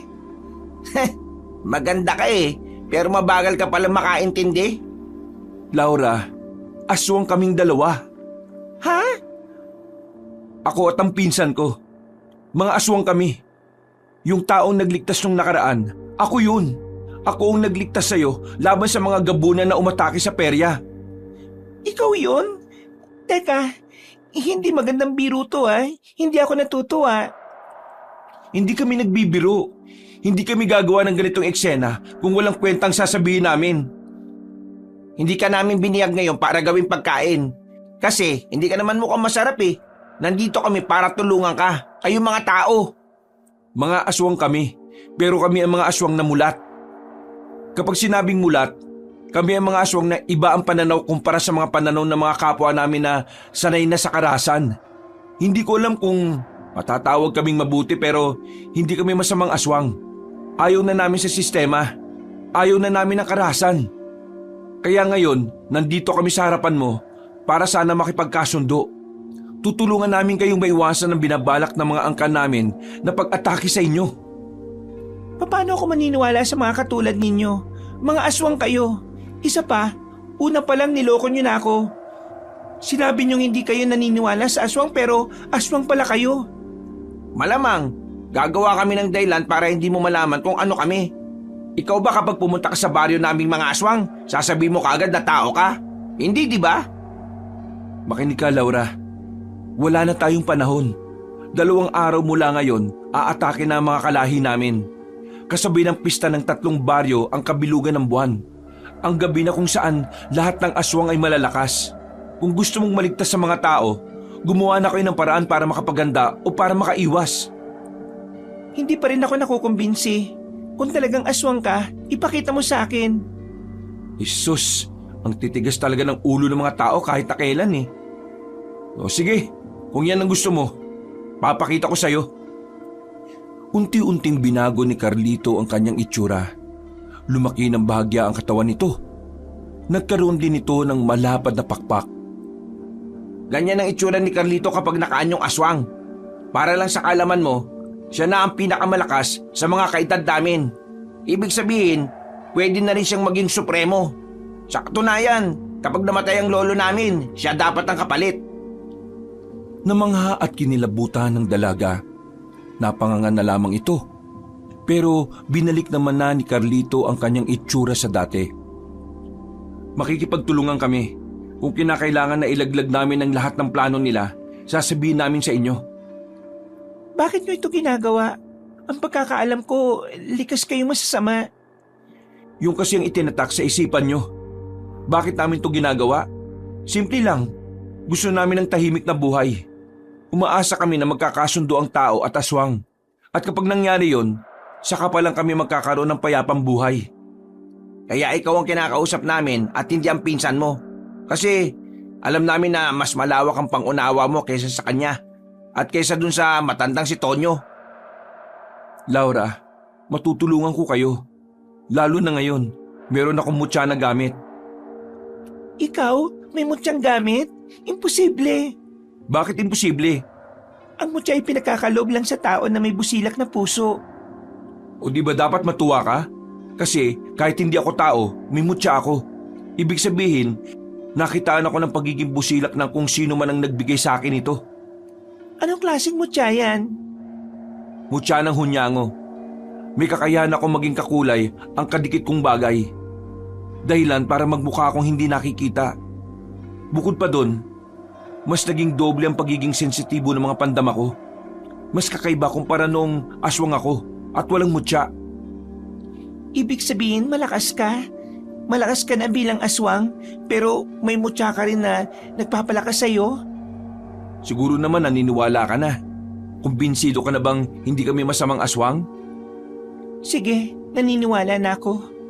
Pero mas maniniwala ako kung pakakawalan niyo ako at sasabihin niyo sa akin kung anong sinabi sa inyong plano ng mga kalahi ninyo. Sinenyasan na ni Carlito ang kanyang pinsan. Agad namang kinalagaan ni Abel ang dalaga. Nagulat na lamang si Carlito nang biglang dumampot ng sanga si Laura. Itinutok ng dalaga ang sanga sa kanyang leeg. Kapag pinagtangkaan niyo ang buhay ko, yari kayong dalawa sa akin. Sus, pambihira naman oh. Akala ko ba ayos na? Naniniguro lang. Hoy miss, kung gusto mong palagan si Carlito, mutya rin ang kailangan mo at hindi sanga ng puno. Sasabihin ko na ang lahat ng dapat mong malaman. Ikaw na lang ang bahala magsabi nito sa kanila. Tingin ko, kailangan niyo rin makaharap ang mga kasama ko, lalo na ang pinuno naming si Mang Tonyo. Wala na kaming oras. Kailangan namin makabalik kagad. Dahil kapag nakahalata sila, mabubulilyaso tayo. Kapag nalaman ng mga kalahi namin na nagtitimbre kami sa inyo, masisira ang magagawa niyong planong pag-iwas. Inaalala ko, baka isipin nilang patibong lang itong ginagawa ninyo. Kaya dapat makaharap niyo sila. Sige na, ako na sasama dito sa babaeng to. Ikaw na ang mas kailangan makabalik. Kapag wala ako sa atin, hindi naman mahalaga kay Lolo eh. Sumang-ayon si Carlito sa sinabi ng kanyang pinsan. Mga ilang sandali lang ay sinabi na rin niya ang detalye sa dalaga. Pagkatapos nito, naghiwalay na sila ng landas.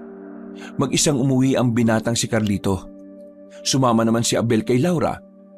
Kinakabahan si Carlito na makabalik na siya sa kanilang baryo. Mas lalong tumataas ang level ng kanyang kaba nang abutan niya si Mang Tibo at Aling Miray sa loob ng kanilang bahay. Para bang hinihintay din siya ng dalawang matanda. Bago siya pumasok ay nag-isip na kagad siya ng maaari niyang gawing dahilan. Saan ka galing? At bakit hindi ka nagpapaalam? Galing ako sa puntod ni Papa at Mama. Galing ka roon? Kadadalaw lang natin doon nung nakaraan. Hindi ka naman makakalapit sa puntod nila dahil nakakandado ang buong puntod.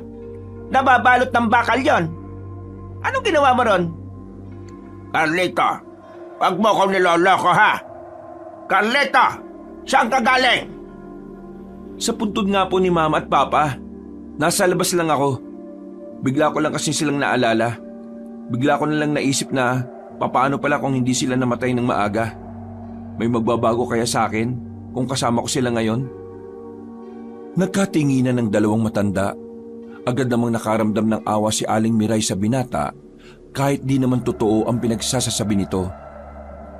Ano ba ang mga sinasabi mo, Carlito? Nandito naman kami ng lolo mo para gabayan ka palagi. Carlito, siguraduhin mo lang na wala kang ginagawa na hindi ko gusto. Kasi kapag nalaman kong may ginagawa kang hindi maganda, hindi ako magdadalawang isip na parusahan ka, gaya ng ina ni Abel. Ina ni Abel na anak niyong dalawa. Anong sinabi mo? Totoo namang anak niyo siya, di ba? Ano gusto mong iparating? Wala po. Pasok na po ako sa kwarto ko. Gusto ko na po magpahinga. Nakakuyumang kamao na matandang si Mang Tibo.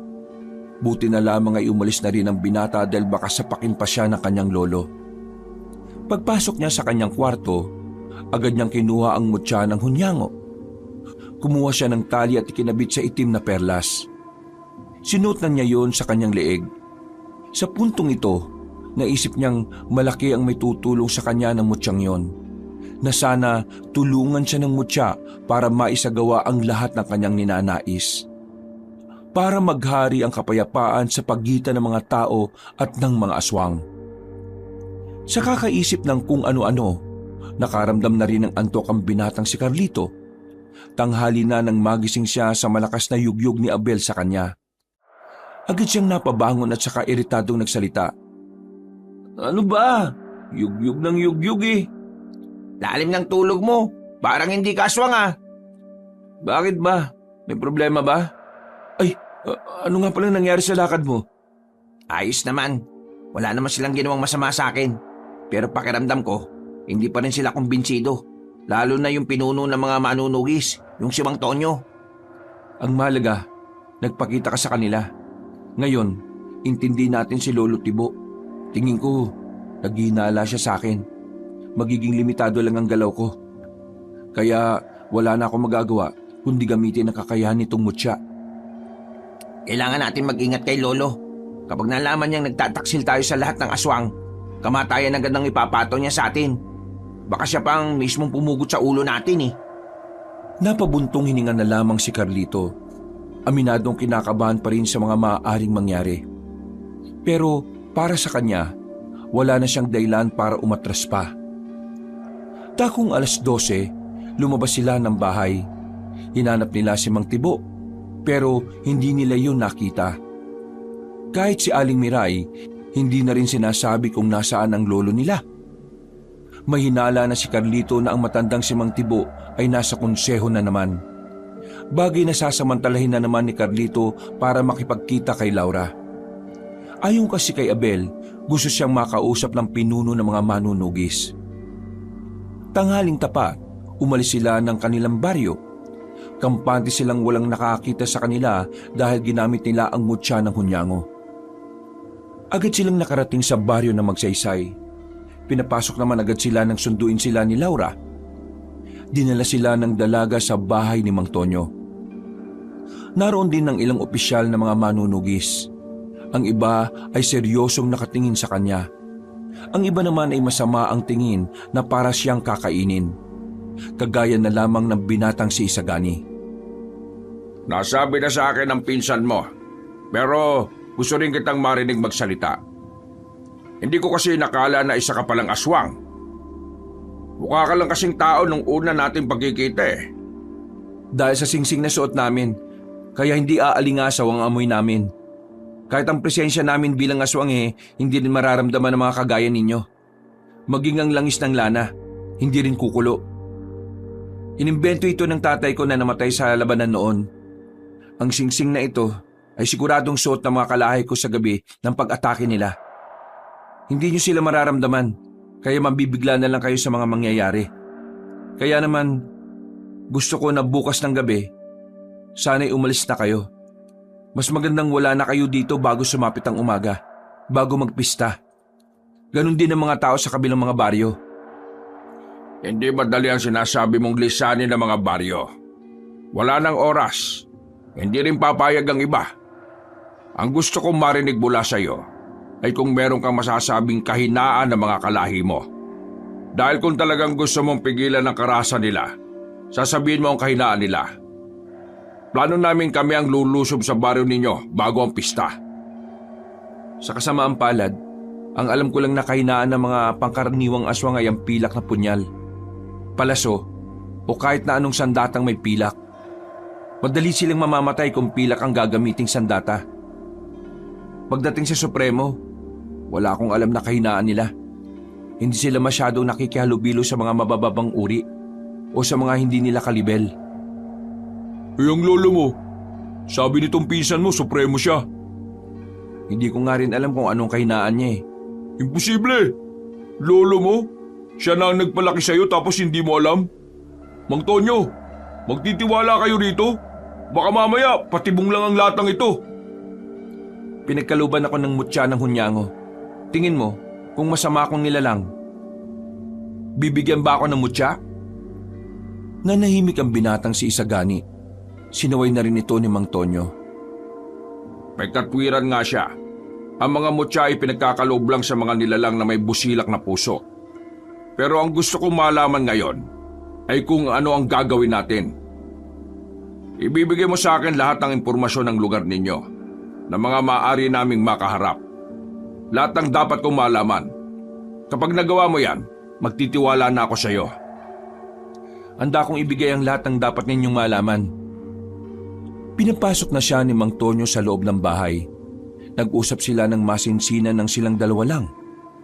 Pinaliwanag ni Carlito ang pasikot-sikot sa gubat at kung anong klase ng baryo ang kinalalagyan ng mga aswang. Noong mga sandaling yon, unti-unti na ring nakukuha ni Carlito ang tiwala na matandang si Tonyo. Kahit na papaano, nawawala na rin ang kanyang kaba. Makalipas lang ng halos isang oras, natapos na rin ang kanilang pag-uusap. Planchado na ang mga bagay-bagay. Pulido na ang kanilang plano. Maraming salamat at hindi kayo gaya ng ibang aswang. Mang Tonyo, sakaling hindi ko kayo makita bukas ng gabi sa tinakdang oras, isa lang ang ibig sabihin nun, nabihag ako ng sarili kong angkan. At kapag nangyari yon, mas maaga kayong lumusob. Kailangan nyo akong iligtas. Hanapin niyo ang konseho. Tsaka kung doon ako dadalhin para litisin. Kapag nailigtas niyo ako mismo ang haharap kay Lolo Tibo. Hindi niyo siya kakayanin. Siya lang ang aswang na sa tingin ko walang kahinaan. Tumango na lamang si Mang Tonyo sa kanyang sinabi. Lumabas na rin sila ng silid at saka tuluyang diniklara ni Mang Tonyo ang kasunduan. Nakasimangot naman ang lalaking si Isagani. Hindi na lamang nila yon pinansin. Intindihin nyo na lang. Mahirapan talaga siyang pagkatiwalaan kayo. Yung mga magulang nyo kasi, nadali din ng mga kalahi nyo nung labanan sa malawak na ilog. Wala namang problema sa akin kung ayaw niyang magtiwala sa amin. Pero sana, huwag siyang gagawa ng isang bagay na ikasisira ng mga napag-usapan namin ng pinuno ninyo. Insan, kailangan na natin makabalik sa atin. Baka mamaya, nakakalata na sila lolo. O paano Laura? Aalis na kami ha? Maraming salamat. Carlito, Bakit? wala. Sige, mag-ingat ka. Dalawa kami, siya lang mag-ingat. Kung sa bagay, hindi naman ako kasali sa landian ninyo. Tara na nga, Insan! Natawa na lamang si Carlito sa sinabing yon ni Abel. Naglakad na rin sila palayo. Natanaw pa ni Carlito na kumaway si Laura. Nang makabalik na sila sa kanilang baryo, nakita nilang nasa loob na ng bahay ang kanilang lolo. Ginamit ni Carlito ang mutya ng hunyango. Dahil dito, hindi na malaya ng dalawang matanda na nakapasok na sila ng bahay. Agad silang tumungo sa kwarto. Pagdating nila roon, ay saka sila kumilos ng normal. Nakahiga si Carlito sa kama. Si Abel naman ay nagkunwaring nagbabasa sa lapag. Nakadapa pa ito sa sahig. Maya-maya pa, naririnig na nila ang malalakas na katok ng kanilang lolo. Sinasabi ko na nga ba't may ginagawa kayo kakaiba ng taong yan? Tingnan mo, Miray. Wala akong nararamdaman sa loob. Wala sila dyan. Anong wala sila dyan? Buksan mo na kasi! Gamit ang susi ay nabuksan ng dalawang matanda ang pintuan. Nagulat ang mga ito nang makitang nasa silid si Carlito at Abel. Patay mali siya pa ang dalawa na parang nagtataka kunwari kung ano ang nangyayari. Sinasabi ko naman sa yung nandito lang sila sa loob eh. Ayaw mo kasing maniwala. Bakit la? Ano bang nangyayari? Magsabi ka sa akin ng totoo. Saan ka galing? Ha? Ano pong saan galing? Eh di ba ikaw ang umalis kanina? Huwag mong iniiba ang usapan. Sumagot ka ng maayos! Saan ka nang galing kanina? Ano po ba itong si Lolo? Sumagot ka! Nandito lang ako mula kaninang nagising ako. Kahit na tanungin mo pa si Lola Miray, hindi naman ako lumabas ng bahay eh. Totoo po ang sinasabi ni Carlito. Nandito lang po kami, Lo. Manahimik ka! Hindi ikaw ang kausap ko, Ilodel! Tibo naman, huwag mong ganyanin si Abel. Totoo naman kasi ang sinasabi nila. Hindi sila lumabas ng bahay. Nandyan ako sa sala magdamag. Wala akong nakitang lumabas. Si Abel lang ang nakita kong pumasok sa silid ni Carlito. Pero hindi na sila lumabas. Galit na galit si Mang Tibo. Hindi nito matanggap na nagkakamali siya ng hinala. Hindi ako maaaring magkamali sa hinala ko. Alam kong lumabas ka ng bahay. Carlito, kapag napatunayan kong may ginagawa kang hindi ko magugustuhan, humanda ka sa akin! Bakit ba ganyan ang iniisip niyo sa akin, Lo? Buong buhay ko naman, sinusunod ko kayo. Lahat ng sinasabi niyo, sinusunod ko. Naging mabuti ako sa inyo. Pero bakit ganyan ang iniisip niyo sa akin? Dahil nararamdaman kong merong nagbago sa iyo, Carlito. Hindi ba ka malala ka? Mag-iingat ka lang, kasi hindi sanggol ang niloloko mo. Sa oras na malaman ko kung anong katarantaduhan ang ginagawa mo bibitayin kita! Padabog na lumabas si Mang Tonyo. Napapailing na lamang ang matandang si Miray. Nang masiguro nitong nakalis na ang asawang si Tonyo, ay saka ito nagsalita sa dalawang binata. Nararamdaman ko kayo. Ano pong sinasabi niyo, La? Pati ba naman ikaw, hindi ka maniniwala? Bakit ako maniniwala kung alam ko kung ano ang tunay na nangyayari? Carlito, alam mong mas marami akong nalalaman pagdating sa mga anting-anting, agimat at mutya. Pinag-aralan ko ang mga yan para alam natin kung papaano lalabanan ng mga manunugis. Kaya naman, hindi mo ko pwedeng lokohin, Carlito. Nararamdaman ko ang mutya. Nararamdaman kong yon ang ginagamit mo para makaalis kanina nang hindi kita nakikita. Mutya ng hunyango ang ginagamit mo. Nanlaki ang mata ni Carlito nang marinig niya ang sinabing yun ng kanyang lola. Natataranta ang dalawang binata. Dali-daling isinara ni Abel ang pintuan. Kung alam niyo ang tungkol sa mutya, alam niyo rin ba ang ginagawa ko? Alam ko ang lahat. Kung alam niyo ang ginagawa namin, bakit hindi niyo ako pinipigilan? Bakit hindi niyo ako sinumbong kay Lolo? Dahil hindi ko nakilala ang lola mo. Ibang-iba na siya sa dati. Masyado na siyang nilalamo ng pagnanais niyang ubusin ang mga tao. Mas marahas na siya ngayon. Hindi na siya nakikinig sa akin. At higit sa lahat, ayaw ko na sa sistemang ito. Gusto ko na lang din mahimlay ng may mapayapang kinalalagyang lugar. Ibig niyo pong sabihin, Lola, pabor kayo sa ginagawa namin? Alam kong ginagawa niyo lang naman ang tingin niyong tama, kaya hindi ko kayo pinipigilan. Kung ganon, sumama po kayo sa amin. Hindi pwede. Kapag nawala ko sa tabi ng lolo ninyo, mas lalo siyang mapapraning. Mas lalo niyang iisipin na may nagtataksil sa kanya. Makakasira pa ako sa mga plano ninyo. Pero kukunin ka namin, Lola, kapag lumusob na ang mga manunugis dito. Ngumiti na lamang ng papilit ang matandang babae, pero sa kaloob-looban nito ay namamayani ang pagkabahala. Mabilis na lumipas ang mga oras. Sumapit na rin ang kinabukasan. Umaga pa lang, ramdam na nilang tila aligagana ang mga aswang sa kanilang baryo. Nung sandali ding yon, nanatili lang sa loob ng bahay si Carlito. Pakiramdam niya kasi ay may nagbabantay na sa kanila. Ramdam ni Carlito ang mga presensya sa paligid. Nasa bakuran lamang siya habang nakatambay. Hawak niya ang gitara habang naghihintay sa kanyang pinsang si Abel. Yung kasi ang pinaalis niya para magmanman sa buong paligid. Mga ilang sandali lang, nakita na rin niyang dumating si Abel. Agad silang pumasok sa loob at pabulong na nag-usap.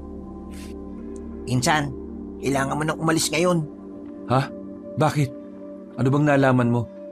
Naghihinala na ang buong konseho sa'yo. Isa sa mga gabunan na nakalaban mo nung niligtas mo si Laura. Sinasabing taga rito ang aswang na taksil. napaisip si Lolo Tibo. Unang pumasok sa isip niya, ikaw. Tama ba ang narinig ko? Kailangan mo nang umalis. Opo, Lola. Pinaghihinalaan na siya ng konseho. Mismong si Lolo Tibo ang naglaglag sa kanya eh. Hindi ako aalis. Kapag umalis ako, mas lalo lang iisipin ni Lolo na ako nga ang nagtaksil na aswang. At kapag naisip niya yon, baka magbago ang plano nila. At kapag nagbago ang plano nila, masisira naman ang pinaplano namin ni Mang Tonyo. Pero insan, mapapahama ka. Baka dakbin ka kagad nila ngayon. Hindi nila ako pwedeng hulihin. Hanggat wala silang matibay na ebidensya, mananatili akong inosente. Lolo, ayaw pa makinig eh. Sabihan niyo na nga po. Hindi. Tama si Carlito. Tama lang ang naisip niya. Masisira ang lahat kapag umalis siya ngayon. Mananatili ako dito hanggang mamayang gabi. Saka lang ako aalis kapag parating na ang mga manunugis. Napapakamot na lamang sa ulo si Abel. Sobra kasi itong nag-aalala para sa kanyang pinsan. Alam kasi ni Abel na anumang oras maaaring mawala sa kanila si Carlito kapag hinatulan nito ng parusang kamatayan. Lumipas sa mga sandali, wala namang nangyaring masama. Hindi dinakip si Carlito. Walang kahit na anumang senyales ng panganib. Pero kahit na ganon, nakakaramdam pa rin ng kaba si Carlito. Nakakabahala ang pagiging kalmado ng sitwasyon. Dakong alas 5 na ng hapon, 2 oras bago ang napag-usapan nila ni Mang Tonyo, tumitingin-tingin siya sa labas. Hindi niya alam kung bakit parang nawala na ang mga nagmamasid sa kanya. Nang subukan niyang paganahin ang mutya ng hunyango, lumabas ang kanyang pandinig at pakiramdam. Narinig niyang paparating na sila Mang Tibo kasamang ilang mga aswang na mula sa konseho. Abel, umalis ka na rito. Abisuhan mo na kagad sila, Laura. Oh, bakit na naman? Paparating na sila para dakpin ako. Iwan mo na kami ni Lola dito. Umalis ka na, bilis! Wala nang sinayang na sandali pa si Abel. Umalis na ito ng bahay. Habang lumalapit naman sa kanya ang lola niyang si Miray, hinawakan siya nito sa kamay. La, kailangan mo umaktong wala kang nalalaman ha. Ayaw kitang madamay. Huwag ka mag-alala, Apo. Susubukan kong kausapin ang lolo mo. Hindi na po kailangan. Tanggap ko na po ang mangyayari sa akin. Pero... La, magiging maayos lang ako. Naniniwala ako sa mga manunugis na magagawa nila ng paraan para makamit ang lahat ng kapayapaan. La, nandyan na sila. Lumayo ka na sa akin. Sinunod ni Aling Miray ang sinabi ni Carlito. Maya-maya lang, biglang bumukas ng padabog ang pintuan. Unang pumasok ang kanyang lolo. Agad na lumapit sa kanya si Mang Tibo. Isang malakas na sampal ang pinakawalan nito. Sa lakas ng sampal na matanda, ay bumulandra siya sa dingding. Agad namang lumapit ang matandang si Miray. Ano ka ba, Tibo? Bakit mo sila saktan ng apo natin? Ito nga pa ba? Taksil sa angka ng mga aswang. Taksil sa ating lahi. Ha? Anong sinasabi mo? Siya ang taksil na nagligtas sa babaeng manunugis. Hindi malabong kumampi na rin ang sinaulong ito sa mga tao. Kaya naman, ngayon, papairalin natin ang batas nating mga aswang. Wala akong pakialam kahit anak ka ng anak kong paborito. Wala akong pakialam kahit apo pa kita. Wala akong pakialam kung sino ang masasaktan. Dahil ngayon, bilang pinakamataas na supremo sa lahat, dinideklara ko na patawan ka ng pinakamataas na parusa, ang parusang kamatayan! Tibo naman, baka naman pwede nating idaan ito sa maayos na usapan. Apo natin yan, hindi naman yan ibang aswang. Kapag batas ang usapan, walang pamilya, walang kaibig-kaibigan. Lahat susunod sa batas. Dahil ang batas ay ang pangalawang mataas bukod sa Panginoon natin. Sige na, kalagkarin na yan papunta sa konseho. Sabihan ang lahat ng mga aswang na merong isasagawang pagbitay ngayong gabi. Dakong alas 7. Kaya naman, gusto kong magtipo ng lahat. Wala nang nagawa pa si Aling Miray ng pwersahan ng ilabas si Carlito. Kinaladkad ito sa daan at pagdating ng konseho, dito na inilabas ni Mang Tibo ang galit nito sa sariling apo. Sa harap ng mga supremo, pinatikim niya si Carlito. Napakawalang hiya mga aswang! Wala kang utang na loob sa lahi mo na nagbuwis ng buhay para sa kapayapaan natin! Taxel! Ano? Ayan pa! Dumugo na ang ilong at bibig ni Carlito. Ramdam na ramdam nito ang mga sakit ng katawan niya. Kahit matanda na ang kanyang lolo, hindi maikakaila kung gaano ito kalakas. Ang mismong mga magulang mo, nagbuwis sila ng buhay para labanan ng mga tao. Tapos ngayon, ikaw, nakikipagmabutihan ka sa kanila. Wala kang kwenta. Nakakadismaya ka. Kung alam ko lang na magtataksel ka, hindi na sana kitang binuhay doon. Hinayaan na lang sana kitang mamatay sa sakit. Mas mainam pang ang hinayaan niyo akong mamatay eh. Mas gugustuhin ko pang mawala kaysa tiisin ang bulok na sistema nating mga aswang. Anong sinabi mo? Hindi masasama ang mga tao. Tayo ang masasama. Lumalaban sila dahil gumagawa tayo ng kasamaan. Dinadamay natin ng mga walang kamalay-malay. Akala nyo ba hindi ko alam ang sikreto ng konsehong ito? Pumapatay kayo ng tao para gawing pagkain. Matagal nyo na itong ginagawa. Ang mga pinapatay nyo ay yung mga taong inosente. Mga taong naglalakad pa uwi galing sa trabaho. Bigla nyo nga hablutin at papatayin? Sawang-sawa na ako sa ganitong sistema.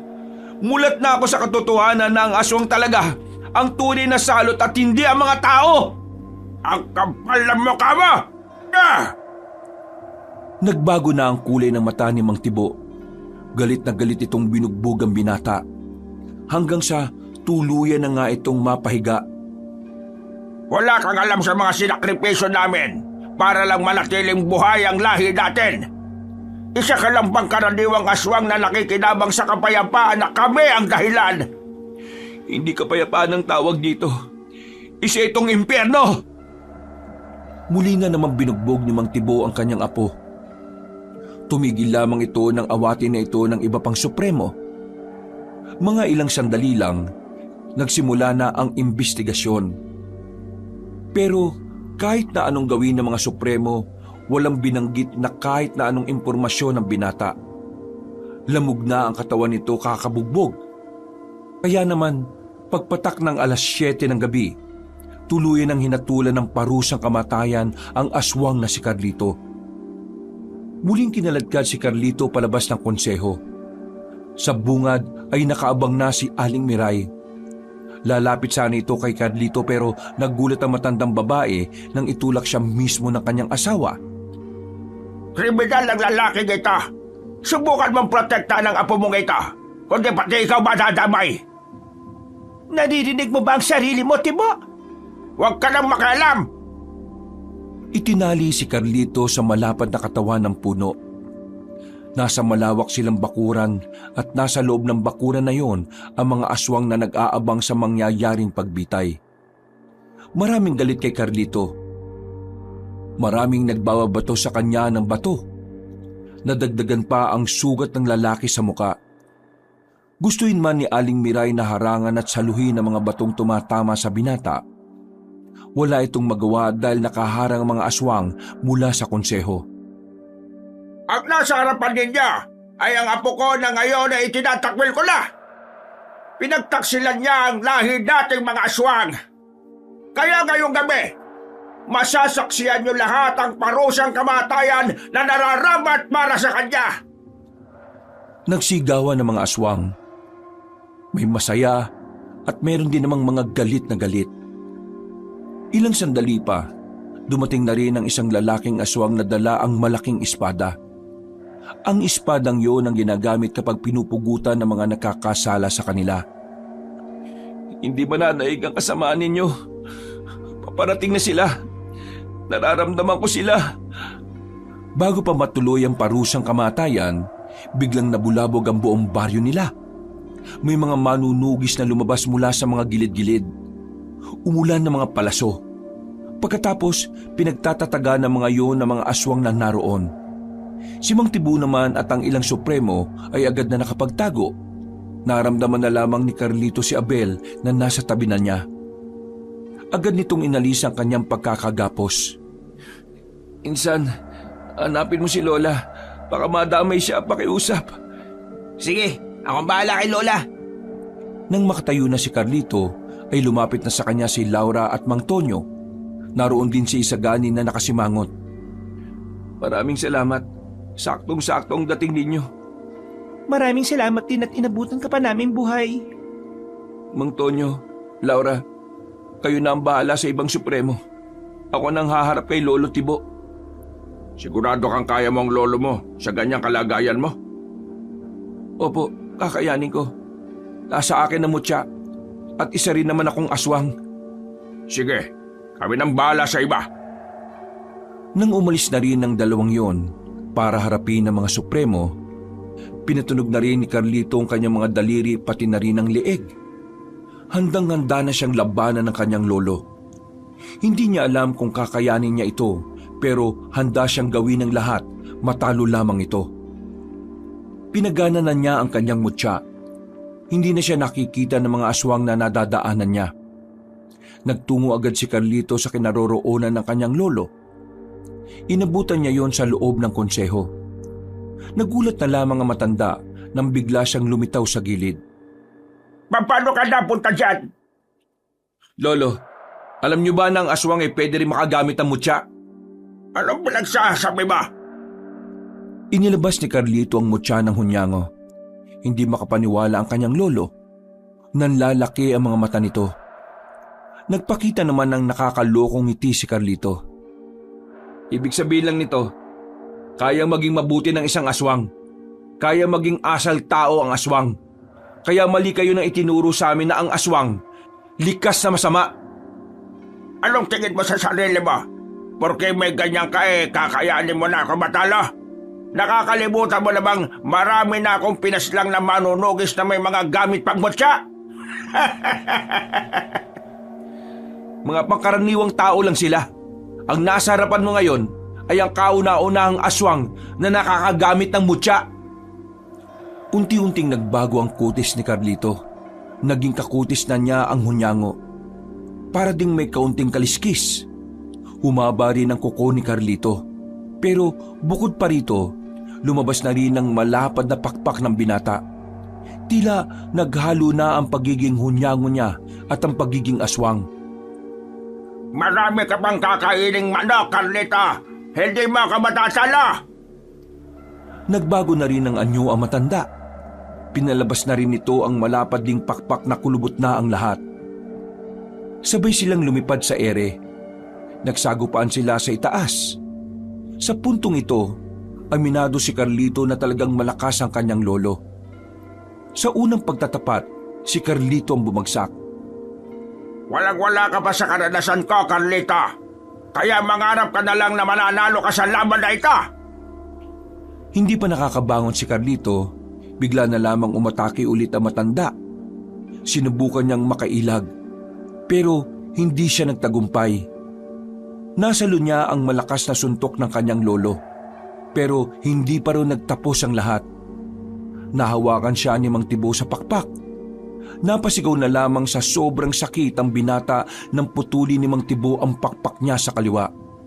Wala kang karapatan na magkaroon ng pakpak. Ang mga taksil ng gaya mo ay dapat lang na mawalan ng kalayaang makalipad. Ang kagaya mong ubod na kasamaan, wala kang karapatang makaranas ng kapayapaan. Anong sinabi mo? Muling umatake si Mang Tibo, pero sa pagkakataong ito, mas nangibabaw na ang kapangyarihan ng mutya ng hunyango. Naging kagaya na ng mga mata ng hunyango ang mata ni Carlito. Mabilis na rin siyang nakailag. Ikinagulat yun ni Mang Tibo, lalo na makagawa na rin ng pag-atake ang binata. Nagawa ni Carlito na patamaan sa tagiliran ng kanyang lolo. Sa lakas ng kanyang suntok, napatigil ang matanda. Hindi ito makapaniwala na makakatama si Carlito. Hindi mo dapat minamalit ang mga nilalang na sa tingin mo ay mahina sa'yo. Yan ang natatandaan ko itinuro mo sa akin nung bata pa ako. Ang lakas ng loob mong dampian ng katawan ko. Pwes! Lo, itigil na natin to. Makipagkasundo na tayo sa mga tao. Handa silang pakinggan tayo sa mga... Manahimik ka! Hindi mangyayari yan kahit na kailan. Pinatay nila ang mga magulang mo, tapos ganyan ang takbo ng utak mo. Paano mo magagawang kaibiganin ng mga taong pumaslang sa mga magulang mo? Anong klaseng anak ka? Ikaw ang dahilan kung bakit namatay ang mga magulang ko. Kung hindi mo lang sana sila pinilit na sumama sa labanan, hanggang ngayon siguro kasama ko pa sila. Ayaw ko ng maraming daldalan. Kung gusto mong pigilan ang gusto kong mangyari, walang ibang paraan kundi ang patay na ka. Mas bumilis si Mang Tibo. Sa sobrang bilis, nahawakan nito si Carlito sa muka at saka binagsak ng malakas sa lapag. Hindi pa ito nakontento. Pinagkakalmot nito si Carlito sa dibdib at sa tiyan. Nang makalayo na si Carlito, duguan na ang kanyang buong katawan. Pero hindi pa rin siya nakakaramdam ng kahit na anong takot o kaba. Sa puntong ito, buong buo na ang kanyang kalooban. Kahit na anong mangyari, hindi kita hayaang manalo. Ang lakas ng loob mong magsalita ng ganyan. Nakikita mo ba ang sarili mo? Wala ka nang kayang gawin. Kahit ang mutya na pinagyayabang mo, wala rin kwenta. Umataking muli ang matanda. Mas mahaba na ang kuko nito sa puntong ito. Handang-handa na si Mang Tibo na tapusin ang kanyang apo. Pero sa hindi inaasahang pagkakataon, bigla na lamang nagbago ang ihip ng hangin. Nagawang makailag ulit ni Carlito. Nahawakan niya ang pakpak ni Mang Tibo. Buong puwersa niyang binali ang 2 pakpak nito. At dahil sa kanyang ginawa, nakita niya ang biglang panghihina na matanda. Gumewang-gewang ito. Pero hindi pa nakontento si Carlito. Makailang ulit niyang pinagsusuntok ang kanyang lolo hanggang sa tuluyan na itong mapahiga. Hindi na ito makabangon pa. Lolo Tibo, ayaw ko kayong mawala. Kahit na ano pa man ang nangyari sa atin ngayon, kayo pa rin ang lolo ko. Kaya sana, makisama kayo sa akin. Sumama na kayo sa pagbabago. Magsimula tayo ulit. Tumawa ng mahina ang matandang si Tibo. Hanggang sa ganoong kalagayan, wala pa ring mababakas na pagsisisi rito. Pagbabago? Marami ka pa talagang hindi alam sa tunay na buhay, Carlito. Hanggat may mabubuti ay laging may masasama. Habang pinapangarap ng ibang kapayapaan, may mga buhay na dapat na mawala. Walang madaling tagumpay. Lahat kailangang may magbuwis ng buhay. Walang pagbabago sa mundong ito dahil ang liwanag at dilim kailanman ay hindi magiging isa. Nabuo sila sa mundong ito para kontrahin ang isa't isa. At yun ang kailanman ay hindi mo na mababago. Kakayanin niyo magbago kung gugustuhin niyo. Magsasayang ka lang ng laway mo. Dahil kahit anong sabihin mo, mananatiling buo ang pananaw ko. Sumuka na ng maraming dugo ang matanda. Paulit-ulit na itong umubo. Tumitirik na rin ang mga mata nito. Noong mga sandaling yon, inakala ni Carlito na mamamatay na ang kanyang lolo. Hindi na niya napigilan ng kanyang sarili na hindi mapaiyak. Alam niyang masasaktan din ang kanyang lolo sa oras na malaman na mawawala na si Mang Tibo. Pero wala nang magagawa pa ang binata. Batid din naman niya na ang pangyayaring yon ay kabayaran lang din sa lahat ng kasamaan ni Mang Tibo. Ganoon pa man, meron pa rin siyang sakit na nararamdaman. Kahit wala na siyang matandaan na may masaya silang alaala ni Mang Tibo, mahal niya pa rin na matanda. Lo, patawad. Dahil kailangan kong gawin to. Tuluyan ng hindi gumalaw ang matanda. Pagtalikod ni Carlito, biglang bumangon si Mang Tibo. Akmang sasaksakin na siya nito ng mahahabang kuko nang biglang may bumao na palaso sa bandang ulo na matanda. Nakita na lamang ni Carlito si Isagani sa gilid. Napahagulgol na lamang si Carlito. Alam niyang tama lang naman ang ginawa ni Isagani. Kasi kung wala ito, baka siya pa ang namatay. Noong mga sandaling yon, bumuhos ang luha ni Carlito. Naramdaman na lamang din niyang nasa tabi na pala niya ang kanyang lola at pinsan. Kasama na niyang umiiyak ang mga ito. Ganun pa man, kailangan nilang tanggapin ang mga nangyari. Naipanalo nila ang laban. Natalo nila ang mga aswang. Sa puntong yon, kahit na papaano ay napanatag na rin ang kalooban ni Carlito. Dahil sa wakas, alam niyang magkakaroon na ng kapayapaan. Mula nang matalo na nila ang mga masasamang aswang, nagkaroon na ng kasunduan Nilagdaan ni Aling Miray ang kasunduan sa pagitan ng mga mabubuting aswang at ng mga tao. Sa pamamagitan nito, makakapamuhay na ng normal sila Carlito.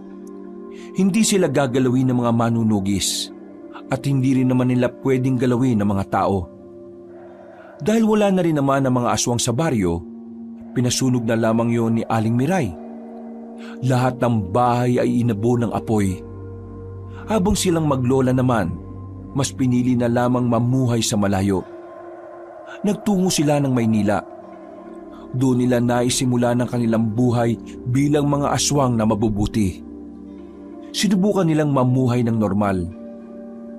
Hindi naging madali para kay Carlito nakalimutan ang mga nangyari. Pero dahil kasama niya si Aling Miray at Abel, kahit na papaano ay kinakaya niya ang bawat araw na dumadaan.